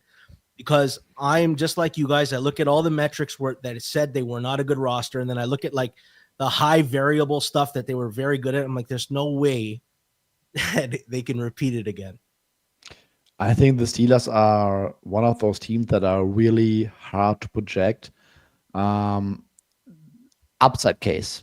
Defense might have the number 1 defensive line. Linemaking group is solid. Secondary, they added Jalen Ramsey. Darius Slay, yes, he's, I think, 34 years old, but I think in the role that they can put him, he's going to be solid. So they might have a decent defense. And then offense, Aaron Rodgers, I don't think he was that bad last year with the Jets. Decent tight end group with Fryer Muth, Jono Smith, DK Metcalf, Kevin Austin, what is supposed to be looking really good in camp. So I think there's an upside case that the Steelers might have a very, very good defense paired with an offense that can be close to average. But the downside case is that the defense is aging, lots of old guys among the secondary, and the offensive line is not good. Aaron Rodgers might be washed at 41 or 42 years old. Behind DK Metcalf, there's not enough juice at wide receiver. So and they might not even be able to use Metcalf as like his best. Like last year, he's 15th in the league in ADOT, and Rodgers lived on the check down last year. He didn't want to throw it down the field. Yes. So I'm just saying that there's a lot of variance with this team. I would not be surprised if they finished like second in the division, made the wild card. And I would also not be surprised if they finished like with 6 wins and Rodgers is like calling it a career. Yeah, I don't even want to say any bad things about this team because I'm scared I'll walk outside tonight and I'll get struck by lightning as soon as I step out onto the driveway or something. Like, that's my experience with the Steelers. They constantly outperform their projections. And even in game, like you how many games have I bet against these guys where they give up 500 yards and they gain 200 on offense and they find a way to win? Like it defies logic sometimes. I will say I still think the defense is pretty solid. When they're playing those home games, it gets pretty raucous in that stadium. They just find a way to consistently make plays. That's very narrative based, but it's been true of the Steelers defense for a long time. I just think they're really going to struggle to move the ball. At this point, I do think Aaron Rodgers is limited to being a pocket passer. His mobility is just not there, and the weapons aren't at his disposal. So that's my downside case for the Steelers. I think they're more likely to be really bad than really good, but history tells us they probably will somehow squeak into the playoffs. I don't know. I don't know how. Let's go to a division that I actually find very, very intriguing, where you can find reasons to be optimistic about everybody. The NFC North will move over with a team that our producer Jason Cooper is in love with, the Chicago Bears, 35-1. Like, a division's good when the worst team in the division is still 35-1 to win the Super Bowl, plus 550 to win the division, 7.5 win total, minus 125 to the over. And like most of us have them in that 7-9, 8-1, 8-4 range. Actually, we're higher on the Bears than the rest of the Forward Progress creators, but we all still have them finishing 4th in the division. Let's start off with you, Rob. How do the Bears get to the upside case? Is it as simple as Ben Johnson and just unlocks Caleb Williams? Yeah, it has to be that. I mean, last season, they gave Caleb Williams the keys to the offense. They added Rome Odunze, Keenan Allen, DeAndre Swift. they still wound up with one of the league's worst offenses. They finished bottom 5 EPA in success rate. Williams held the ball so long, he was basically renting out Soldier Field by the hour. Terrible. The Bears were 5-12. They led only 8 games all year. Eberflus was fired after Thanksgiving because of that clock management meltdown. That was so bad, it will be studied for decades to come. So at this point, that's the optimism case, is that Ben Johnson comes here and he revamps this offense. I mean, they spent big on the interior O-line with Joe Thuney, Jonah Jackson, Drew Dahlman. I think the only problem that I see with that spend is that those guys are better run blockers than they are pass protectors. And Caleb Williams' sack issues, they plagued him quite a bit last year. They're more about him than the offensive line anyways, if I'm being honest. Even in clean pockets, he ranked near the bottom of the league in EPA. So that's what it comes down to. It's like, can he take that next step? I think the defense is fine. I can certainly poke some holes on them. I don't think they're going to be a top 10 unit necessarily because of that, but it's unlocking the offense. That's the upcase. And like, when you look at what the Packers did today with the Micah Parsons trade, that division is going to be an extreme challenge for them. So I'm still pretty bearish on the Bears. I do like Ben Johnson. Bearish on the Bears. Yeah, bearish on the Bears. Hashtag bearish on the Bears. I'm going to get it trending this year. But we'll see. We'll see if Ben Johnson can work miracles. This is a weird team where there's like a clash of different ideologies. So you start off with reputation. So Ben Johnson has a sparkling reputation. And Caleb Williams, for some reason, his reputation is still closer to he's the next Mahomes from 2 years ago than what we've seen. And then there's the other two narratives that you have to bounce off. Your eyes and the numbers said Caleb was not good last year, historically like one of the worst rookie quarterbacks. And then you see stories of like they weren't even in the film room with him. And like you're like this Matt Eberflus, and I blame Ryan Poles. I think the worst thing he could have done was not brought a new regime in with Caleb Williams and kept this regime that was dead on arrival. There was no reason Eberflus should not have been exodus last year. That being said, Suma, like Rob said, Washington has a range of outcomes. It feels like Chicago has a range of outcomes too, and a wide variety. Yes, agree with everything. I would say this offensive line, Joe Thuney, Drew Dahlman, Jonah Jackson. If Jackson stays healthy, this might be the best interior offensive line in football next season, I think. Braxton Jones is solid. Donald White is not bad. So this might really be a top 10 offensive line, decent skill position group with one of the best coordinators in football. If Caleb Williams sucks, he really sucks, I would say. Mm-hmm. Here's my question, because we always like want to upgrade priors quickly. If Caleb comes out and looks really good in week 1, how much are you moving the priors?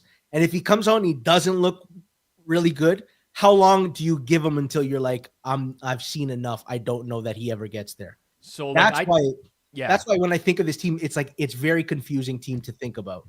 Well, I typically don't move priors just off of the one game, especially early in the year. It's going to be against the Vikings and a very good defensive coordinator on Monday Night Football. I would rather just avoid the Bears for a few weeks rather than adjust and like lean into the one performance. But definitely, I mean, if they can surprise Minnesota in that week 1 game, I think there's definitely reasons to be optimistic, because that is a DC that is going to throw a ton of different looks at a young quarterback. And I know Caleb last year would have shit his pants to those looks. This year, maybe it's a different story with better coaching. I mean, just don't look overwhelmed against Minnesota, and that's a win. I can't wait to see what Ben Johnson has cooked up to beat the heavy blitz that's coming. Let's move on to the team that, when I saw where they're projected to finish in their division, Jason, Detroit comes before. There we go. Well, you know what? To Jason's credit, you went out of alphabetical order earlier, George. You did. So maybe he was just projecting, because you went Jacksonville before Indy, right? You know. Jay and I are like beside each other on the keyboard, like D and G. There's a gap there, but let's go with Detroit. What's interesting is Forward Progress is getting a reputation as being Lion haters. 11-1 to win the Super Bowl, plus 170 to win the division. Win total 10.5 minus 140 to the under. Rob's got him at 9.9 wins. Suma 9.4. I'm at 10.4. Hitman, Cleve, and Austin also have them high. And yet our consensus is they're going to finish second in their division. I guess that means we're very high on Green Bay because those are pretty good projections for the Detroit Lions. Let's start off with you, Suma. You are the lowest of us on the Detroit Lions. We talked about how the year the Eagles lost both their offensive and defensive coordinator, they took a noticeable step down. Do you think Detroit, that's the biggest question mark, is how these new coordinators look? Yes, absolutely. Every one of us knows that Jared Goff is not the greatest quarterback on earth and that he really needs to thrive within a good supporting cast, good OC combo.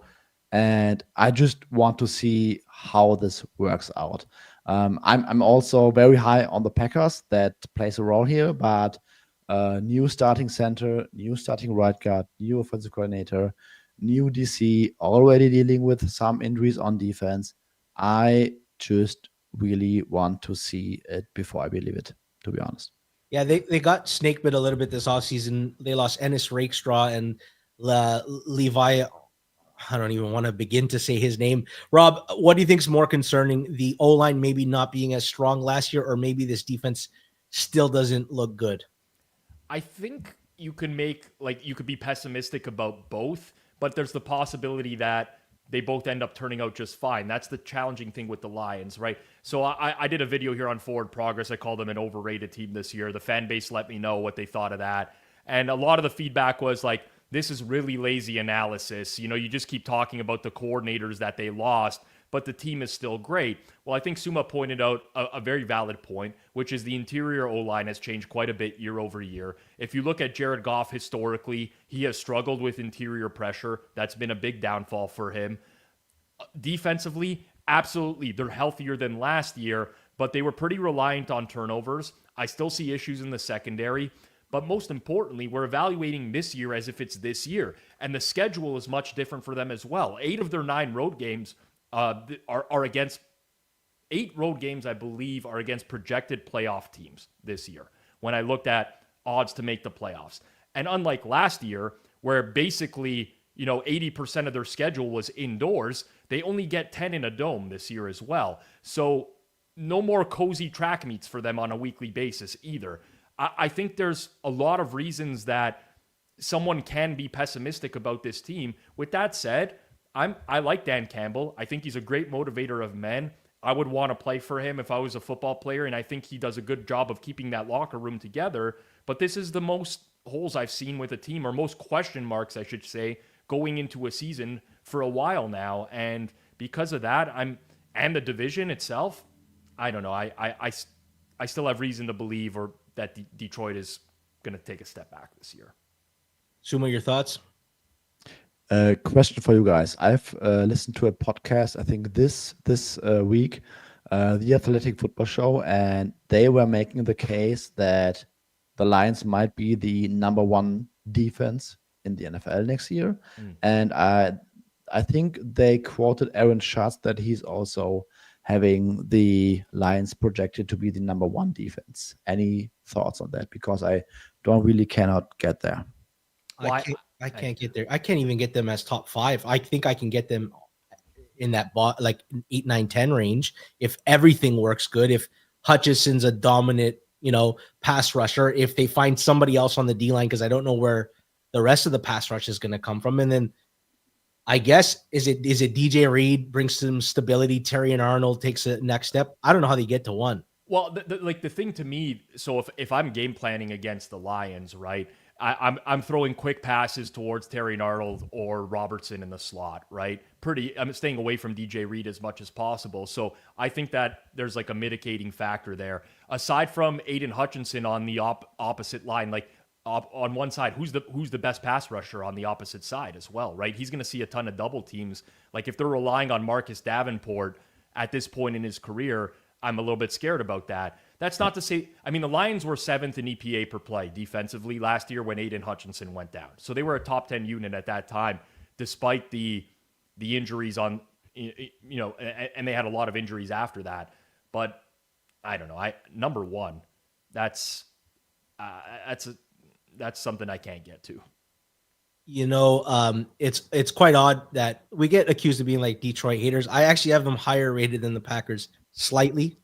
So did I prior to the It's Parsons just deal. I like prior to the Parsons deal. I just like Green Bay's schedule a lot more. And let's move on to Green Bay because our lineup, our numbers won't be relevant anymore. Our viewers have already seen this board as well. Yes, So they get to process it again. 18-1 to win the Super Bowl. I don't think that number is relevant anymore. Plus 220 to win the division. Win total 9.5 minus 115 to the over. I'm clearly the highest on the Packers. Holy geez, George, 10.6 before Parsons. Before Parsons. PA 12. Be right back. Moving them to the top of of my power ratings. Cleve and Austin are also. I'm not on an island here. First place finish. I love the Green Bay Packers. This was the team that I've been banging the table for the audience to bet on to win the Super Bowl. I like the variety of weapons that they finally have. I think Matt LaFleur is a brilliant play caller, and he has so many weapons at his disposal. Their O-line is very good.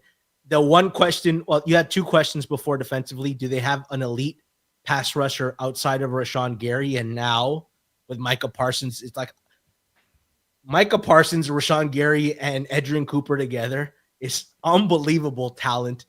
You view Edgerrin Cooper as Ray Lewis, basically. I think he's a superstar. The one question I still have, though, is I do not like their secondary, but I guess if the quarterback's only got like 2 seconds to throw, that will mitigate some of that. Tell me, I guess, readjust for you guys. How high are the Packers? Suma, where do the Packers rank now when you factor in Parsons is there? Clearly second in the NFC to me, to be honest. I had them like on the same level as Detroit before. Now with Micah Parsons, I would give them the edge. I'm high on the combo of Matt LaFleur, Jordan Love, potentially having a true wide receiver one this season because that's what they have been lacking. They have always found O-line talent, so their offensive line, despite not having great names on it, has always been very, very good. And their defense last year, I think they were really, really overrated because a lot of that efficiency and production came from turnover. Xavier McKinney was incredible. I think no one else had like more than 2 interceptions or even one. I can't remember. So their defense, I just didn't buy before, but with the Micah Parsons trade, this is going to be a very, very strong edge rush, decent secondary with a great center fielder. So I think that they have all the ingredients to really orchestrate a deep playoff run. Rob, Suma, Cleve, and I have kind of been banging the Packers drum. Are you ready to come into the waters? So I'm very torn on this because I love LaFleur as a head coach. I think he consistently gets the best out of his team. I think he's one of the best football minds there. I have 2 main concerns. One, you alluded to already, George, but when the Packers are out there in dime, it's going to be Keyshawn Nixon, Nate Hobbs, Javon Bullard, Carrington Valentine. That's basically the NFL's equivalent of our forward progress picks from last year, Judah, Suma, me, and Hitman. It's very bad. Really, really, really bad. So, yes, it's great that they have some good players in their front 7. That will mitigate some of the issues that they have at corner, but it's not going to mitigate all of them. The second is that Jordan Love is incredibly inconsistent. Against bad defenses, he looks very good. Against good ones, he looks like a guy who plays in my flag football beer league. Not very good. And the drops didn't help either last year. Jaden Reed, Romeo Dobbs, Dontavian Wicks, they all made catching the football look optional, basically. They were top 3 players in the top 17 in drops. I understand they drafted another player in the front, speedster in Matthew Golden that they can work in there as well. But I don't necessarily love the receiving corps. People are like, oh, it's such a deep receiving corps. It's like nobody's any good. They just drop the ball all the time. So I see the upside case for Green Bay. I do love the roster and the coaching staff, but Probably Harold's asking what's Rob's updated Packers win. I'll probably give him another half win up to 10.5, something like that. But I still see like more question marks with the Packers than I do with the Eagles in the NFC. All right, let's move on to the Minnesota Vikings. I want to do something different for this. They are 20-1 to win the Super Bowl, plus 270 division. Win total 9.5 minus 135 to the under. Rob's got them at 8.3. Suma 8.9. Me and Hitman have them at 9.2, 9.3. Cleve's at 9. Austin's at 8. We got them finishing third in the division. I want to start with you, Rob. Offense is like this. They lose Sam Darnold, but they bring in Donovan Jackson, Will Fries, Ryan Kelly, and they bring back Adam Thielen, and they draft Jordan Mason. So a lot of in, Darnold out. Is this offense better than it was last year? It's a good question. This is a tough team for me to evaluate, similar to Green Bay, like the coaching staff a lot. To me, JJ McCarthy, I don't want to say I'm like this, a great football scout. I'm certainly not. I get these wrong a lot. I'm not sold by JJ McCarthy at all. Literally everything I saw when I watched him play at college and in the pros seems to me like he just does not have a high ceiling. And I'm kind of sticking with that until you change my mind. Obviously, we could talk about all the positives like that happened for Minnesota last year and like the regression that would loom. They were 9-1 in one-score games. History says that luck really doesn't stick year to year unless you have a quarterback named Brady or Mahomes, and they don't have that this year. So I'm not as high on Minnesota as you can see by my number, but that is primarily because I don't believe in the quarterback that they're throwing in there going into this year. And I could definitely be wrong on that. This is a team that I'm going to tread lightly with to start the season. Yeah, Suma, I think we all, like, this all hinges on JJ McCarthy, and like that's the range of outcomes. I'm going to ask you a loaded question. If you removed every single quarterback in the NFL and just factored in coaches and talent on both sides of the ball, is Minnesota the best roster in football, or at the very least second or third? Yes. So we all agree we need to see what JJ McCarthy is, because that's going to decide if they hit a ceiling outcome, because none of these numbers matter. If JJ is really bad, all these numbers get dragged down. And if he looks good, like Bo Nix level good, they probably hit a higher outcome than projected. I think that is kind of how we leave Minnesota, because none of us have ever seen anything of JJ McCarthy to give a true, real opinion on. Let's move on to the AFC West. And I mentioned Bo Nix. Let's go with the Denver Broncos, 22-1 to win the Super Bowl, plus 290, 9.5 win total, minus 120 to the under. Rob's got them there. He's the highest on them at 9-7, but none of us have them lower than 9 wins. We have them consensus to finish second in the division. Let's start off with Rob. I asked Suma, if you stripped away every quarterback, how good is the Minnesota roster? It kind of feels like Denver. You can ask the same question. Is it one of the 5 best rosters in football? And given that, we have seen some Bo Nix, so we at least see what a floor looks like. Yeah, I'm actually surprised that I'm the highest on the Broncos, because they have a challenging schedule. From a power rating perspective, I'm surprised, honestly, when it all is said and done. But yeah, I mean, Denver's defense is going to be terrifying this year. Like, they already had a great defensive group. They signed Dre Greenlaw, Talanoa Hufanga. They used a first-round pick on a corner as well, which will fit in nicely there. Like, I know that defense isn't necessarily sticky year to year. You do tend to see some teams who have elite defensive performances drop off, but it's really hard for me to see that happening with the amount of talent that they have on the defensive side of the ball.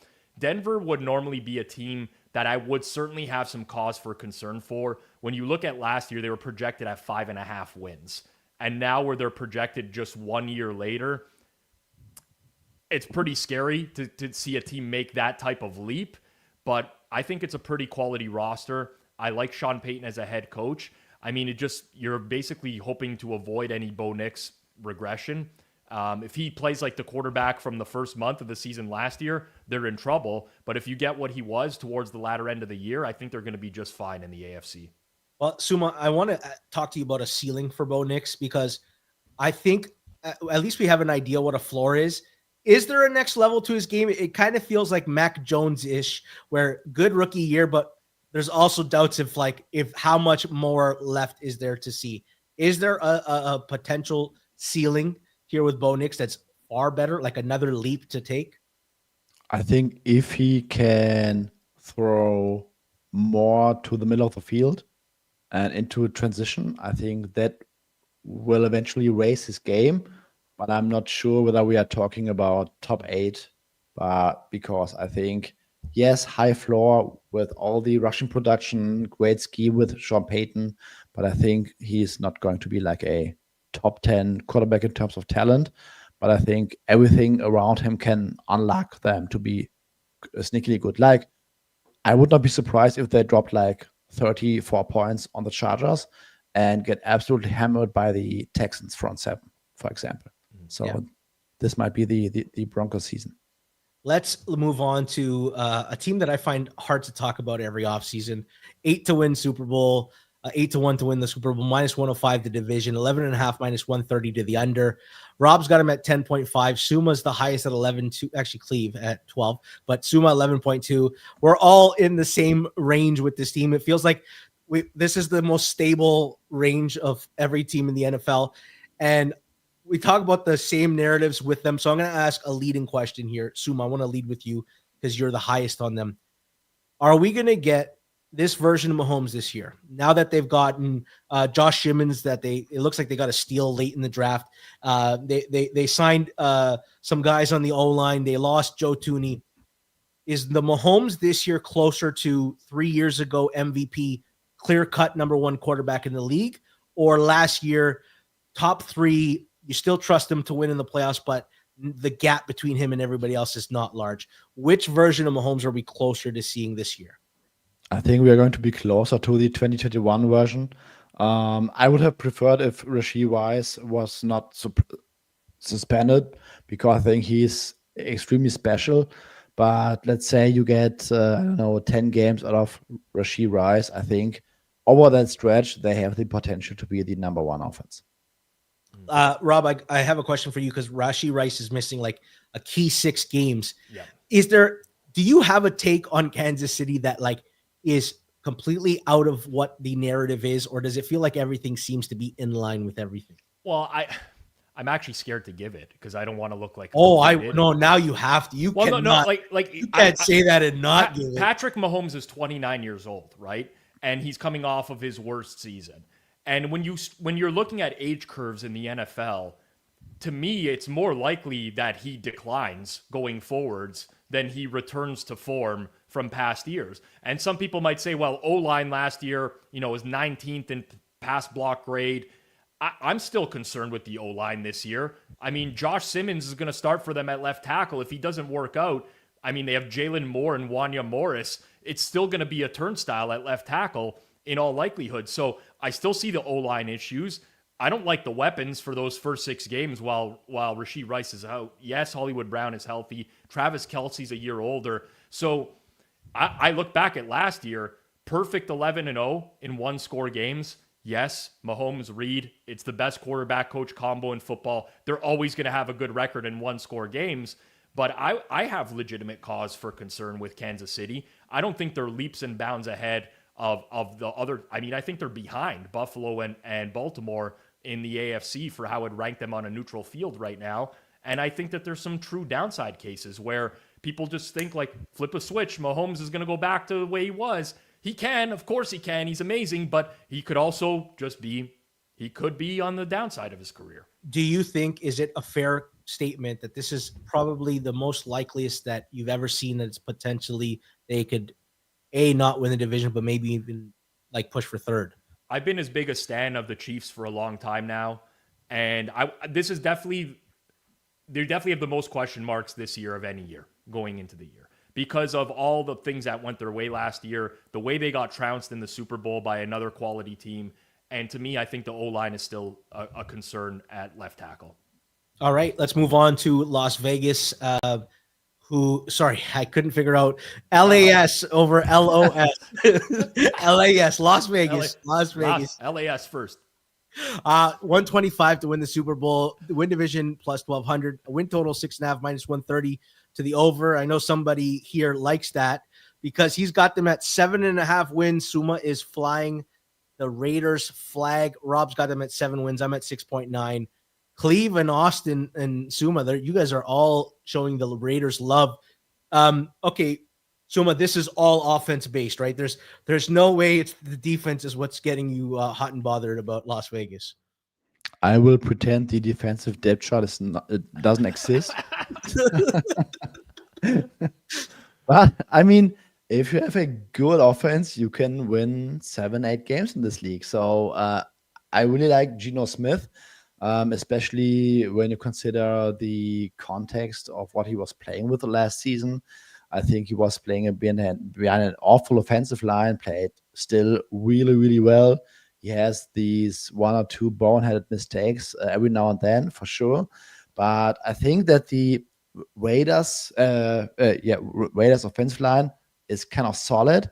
Yes, they had the absolute worst rushing game last season. I think that having a real running back right now and a new OC will do wonders for that, just in terms of where we are coming from. And Geno Smith will be playing against behind a solid pass blocking unit, throwing to Brock Bowers, Jacoby Myers if he stays. Dante Thornton is already the ex-receiver. So I'm really excited about this offense, and I think this will be light years from what we have seen last year. Yeah.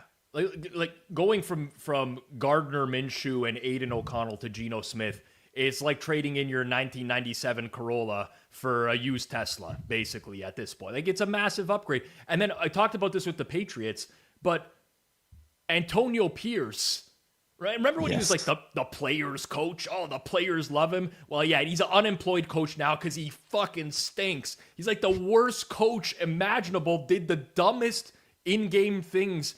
And I'm not a Pete Carroll guy. Listen, but it's an upgrade by default. You got a guy that is just not completely brain dead, who is on your sidelines now, chewing a bunch of gum, motivating the team.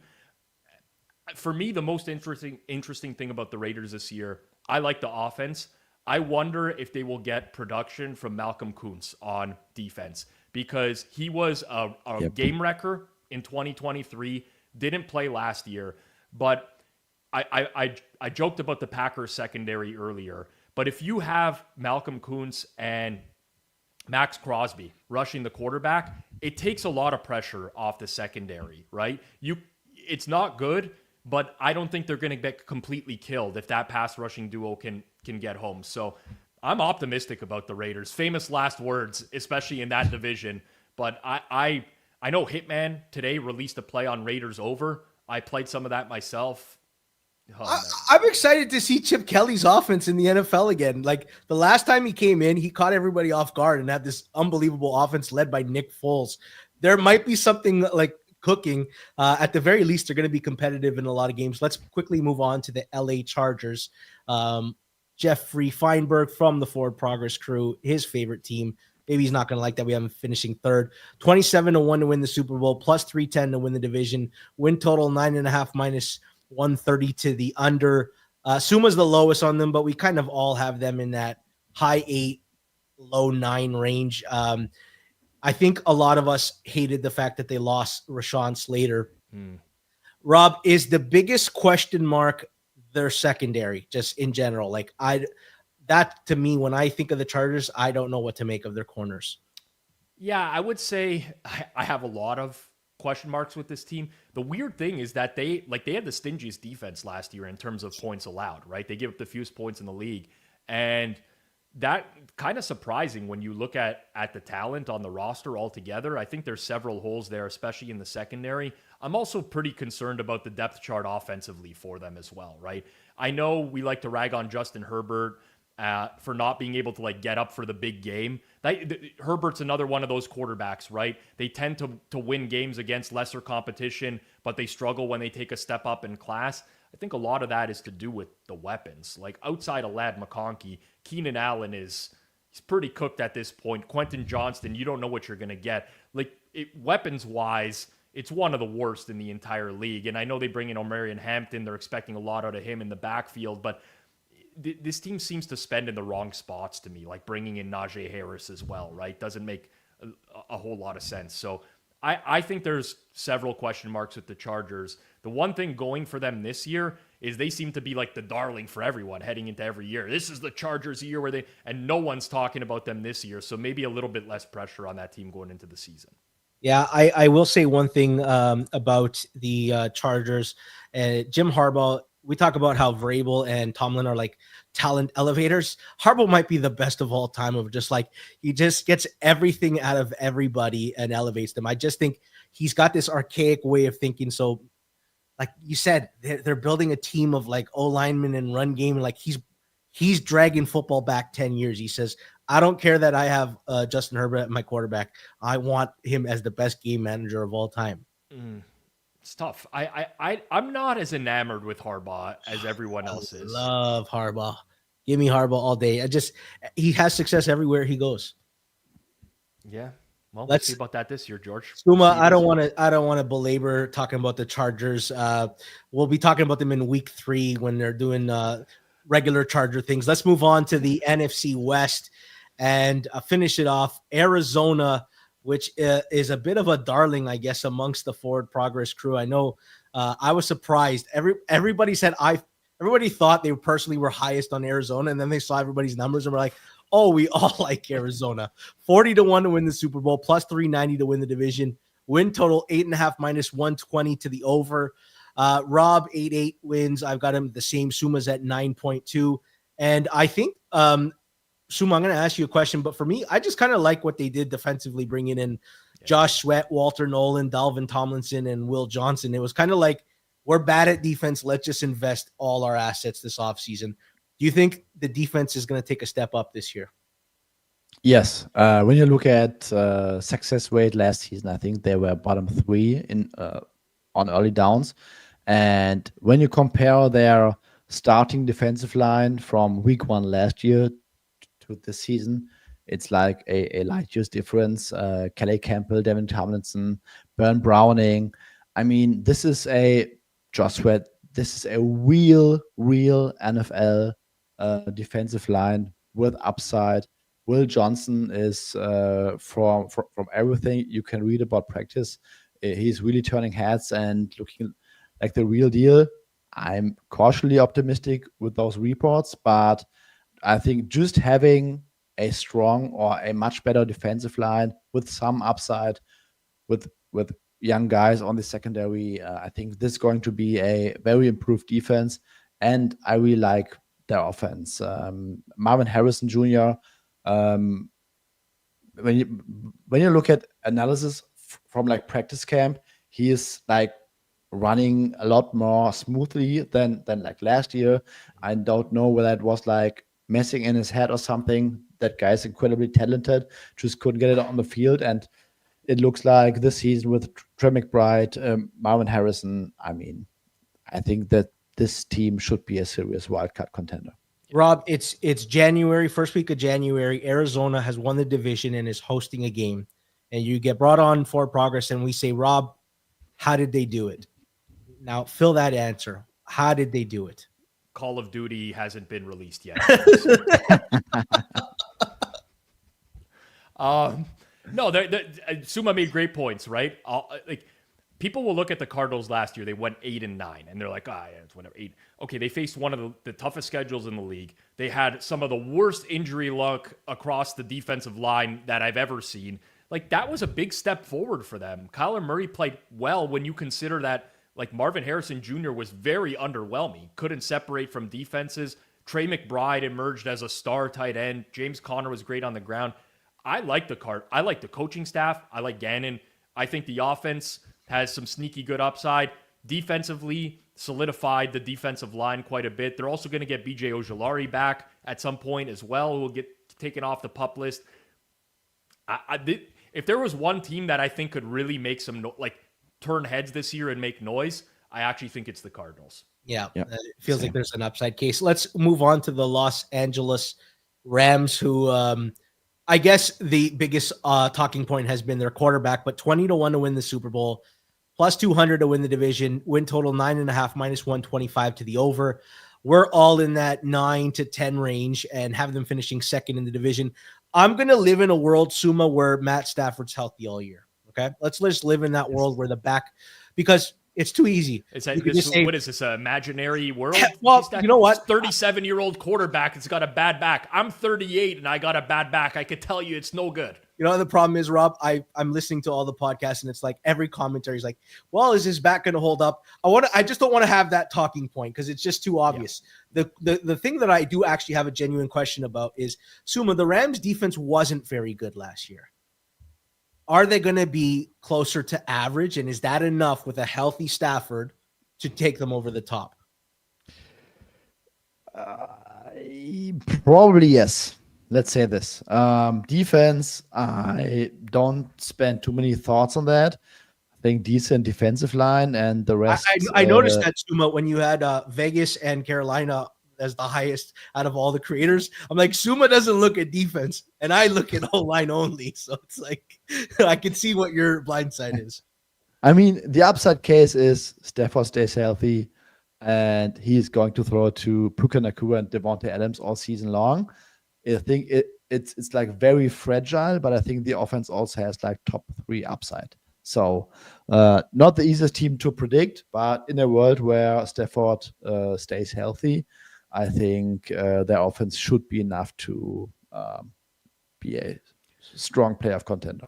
I think that's my question to you, Rob, is it avoid long-term stuff on Rams and just take it week by week, it's all on Stafford's health? I think potentially, I would agree. If Stafford stays healthy, this is a very good football team. They gave the Eagles a run in the playoffs last year as well, right? But there is like these severe down cases, right? Alaric Jackson's dealing with that blood clot issue. They're saying he might be able to play week 1. If he's not, it's DJ Humphries as the fallback at left tackle with an injured quarterback nursing a bad back. Like, that's a recipe for disaster. And from a locker room point of view, like Devontae Adams didn't come here to run, wind sprints for Jimmy Garoppolo and Stetson Bennett, right? Like he's here to win at this point in his career. So I can see things kind of breaking down for the Rams if Stafford doesn't get through the season. But if he's there, the defense will be just fine. They were a lead in the red zone last year, which was big for them. And they do have a lot of young playmakers on that defense as well. But I don't know. It's a tough team to be. They have more unknowns, let's say, I think, than for like an established team with a veteran quarterback and a veteran coach. I feel like they have a lot more unknowns than a lot of other teams in the league. Yeah, I feel like this next team in the division, and this is the division of unknowns. The San Francisco 49ers have some unknowns as well. 18-1 to win the Super Bowl, plus 220 to win the division. 10.5 win total, minus 110 to the just in either direction. And we seem to all be in range, and Cleve has them at 9 wins, but we have them projected to win the division. Suma, I was going to ask you a question about their defense, but I think you want to talk about the better side of the ball, the offensive side of the ball. What do you make about this offense where there are some moving pieces on the O-line? There's injuries throughout. Juwan Jennings is banged up, and we have questions. Do you think, let's presume come playoff time, they're now healthy. Is this a good offense? Is this a very good offense? Where would you rank them? I think this is going to be a very good offense. I always try to look for holes on that team and on that offense, but in the end, I'm always coming back to this is Kyle Shanahan, decent playmakers. Let's just not overthink this. Last year, when they were healthy, this was a clear-cut top 8 offense, even among the games without CMC. So I'm just going to pretend that my prior on Kyle Shanahan is so strong, and I'm just going to roll with them. Defense, look at their secondary. This is going to be a really, really rough unit this season, but their offense should be enough. I was going to ask you, Rob, about the defense, because they lose a bunch of guys, but then they invest draft capital in there. I think Robert Saleh is the big story, right? Coming in. Bingo. They didn't like how Steve Wilkes called defense, and Saleh knows how Shanahan likes his defense ran. Steve Wilkes is brutal, if I'm just going to be completely honest. I think that's one of the biggest coaching upgrades of the offseason. I don't like Robert Saleh as a head coach, but I thought he was an excellent defensive coordinator. And my big concern for the 49ers this year will be the depth of the team overall. To me, from like past teams, they just don't have that complete quality on both sides of the ball. But what's really working for them, I mean, it's been talked about ad nauseum, but you have to take this into account. They have the easiest schedule in the league by a very wide margin. They only face 2 opponents inside the top 10 of Super Bowl odds, and they face 9 that are in the bottom 10. So when you look at this going into the season, Brandon Ayuk on the PUP list, Jawan Jennings, Hurt, Christian McCaffrey working his way back from injury, Nick Bosa banged up, some issues on the O-line, issues in the secondary. I don't want to say that's fine, but they're not going up against the cream of the crop this year. It's almost like get through the regular season, win yourself the division if you can, get to the playoffs, and then I would put them up against anyone because I do believe in this team quite a bit in terms of their starting group. So, I'm invested in the 49ers this year, and if they don't have a good year, it might be the end of RP on forward progress. Let's go to the Seattle Seahawks to wrap everything up. 55-1 to win the division, plus 500 to win the division. Imagine 55-1 to win the division. 8.5 win total, minus 135 to the under. I see somebody who's lower on Seattle.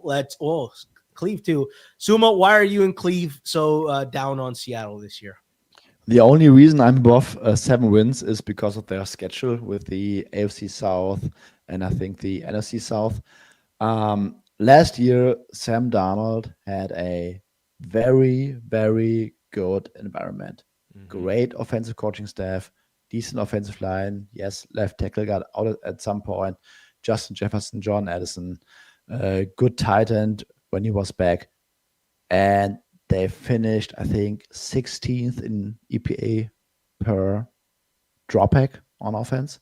So, it was arguably the perfect environment for Sam Darnold to thrive.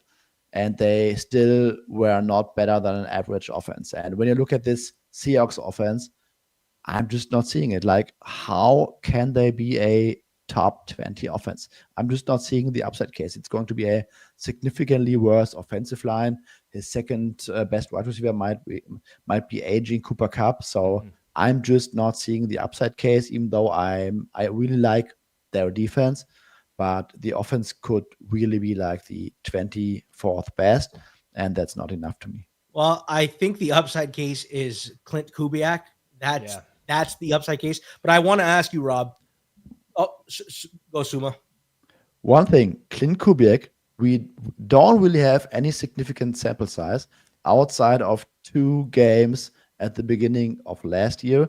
Yes, that Saints offense was derailed by injuries, but we also do not have a significant sample size of him orchestrating such an offense over 10 plus games. What's your confidence level in Clint Kubiak in the offense? 1 to 10, probably a 5. Rob? I would be higher than that, but I think the personnel is kind of weird for the Seahawks, right? You look at the receiving core with JSN, Cooper Kupp, Torrey Horton, right? JSN and Cooper Kupp mostly would do their damage out of the slot traditionally. Torrey Horton is a 5th round pick. To me, they don't have a standard outside receiver really, which is no. I don't love that. Outside of Charles Cross on the O-line, I have some significant concerns for them as well. And that's been, Sam Darnold is fine when you can give him a clean pocket, but when the walls are closing in, it can be an absolute dumpster fire. So listen, Kubiak did show a lot with a New Orleans team that had a decimated O-line to go into last year as well. I'm pretty concerned. I think people are in very different directions on the Seahawks. To me, I don't like this team. I really don't. Not in this division. The offense to me has way too many concerns. Yeah, even their tight end Elijah Arroyo is who they might play as a receiver. He's still going to play in the slot too. Everything's going to have to be inside out. You know what? The Seattle Seahawks are not going to be in the Super Bowl. Let's actually wrap things up by looking at all our creators' projected Super Bowl, because that's more interesting than talking about the Seattle Seahawks. If we can pull up that graphic and what everybody's got as projected Super Bowl teams. If we don't have it, I can read it off. Let me just read it off. Rob, you've got Baltimore, San Francisco as your Super Bowl outcome, 35-1. Suma has Baltimore and Green Bay. I have Buffalo and Green Bay. And Rob, here's your chance. You want to make the switch right now? This No. right I'm going to stick with it. I do think that Jordan Love has a big gag job in him for the playoffs. I really do. I know maybe I'm a little bit scarred from him absolutely dismantling my Cowboys in a playoff game, but I like the 49ers when healthy. I also like Super Bowl rematches as well. It's a really weird thing in my head overall, but I don't want Mahomes has had like 5 Super Bowls and he's only played 3 different teams. I want to hear from the people in the audience. First of all, like the video because it helps us out in the algorithm. If you stuck around the 2 hours, we appreciate it. I want you guys to drop your Super Bowl pick. You may not have learned anything in 2 hours, but I learned something. I learned that Suma does not heavily factor in defense when he's doing his ratings. I treat the O-line almost more important than the quarterback, and Rob thinks Micah Parsons is worth half a win. That goes for my takeaways from I actually don't even know what he's. I'll be pretty surprised when I run it. So much of my NFL stuff is automated now that I don't even know. I literally have no concept for what a player is worth until I run it. But yeah, I'm really depressed as it goes along. There we go. Oh my God, Hitman! Look, Hitman with the Eagles, Ravens. Hitman laying chalk. He said, "There we go. I don't want to go on any limbs out here. I'm just gonna take the most projected Super Bowl outcome." Honestly, thanks to the audience for sticking around. We're excited. We got a ton of great things coming up on Forward Progress, and next week, this time we'll be getting ready for a watch along to watch Dallas, the new look Dallas Cowboys against the Philadelphia Eagles. From everybody out there, thank you for watching. Suma, thank you so much. Congratulations to your son on his first day in school. Rob, his son's first name, by the way, is Bacher. B-A with the 2 things over, C-K-E-R. Love it. And Rob, thank you, especially when you got the devastating news all of 15 seconds before we hit air. And thank you to the audience, and thank you to our sponsor, Fanduel. We cannot wait for this season. Good night.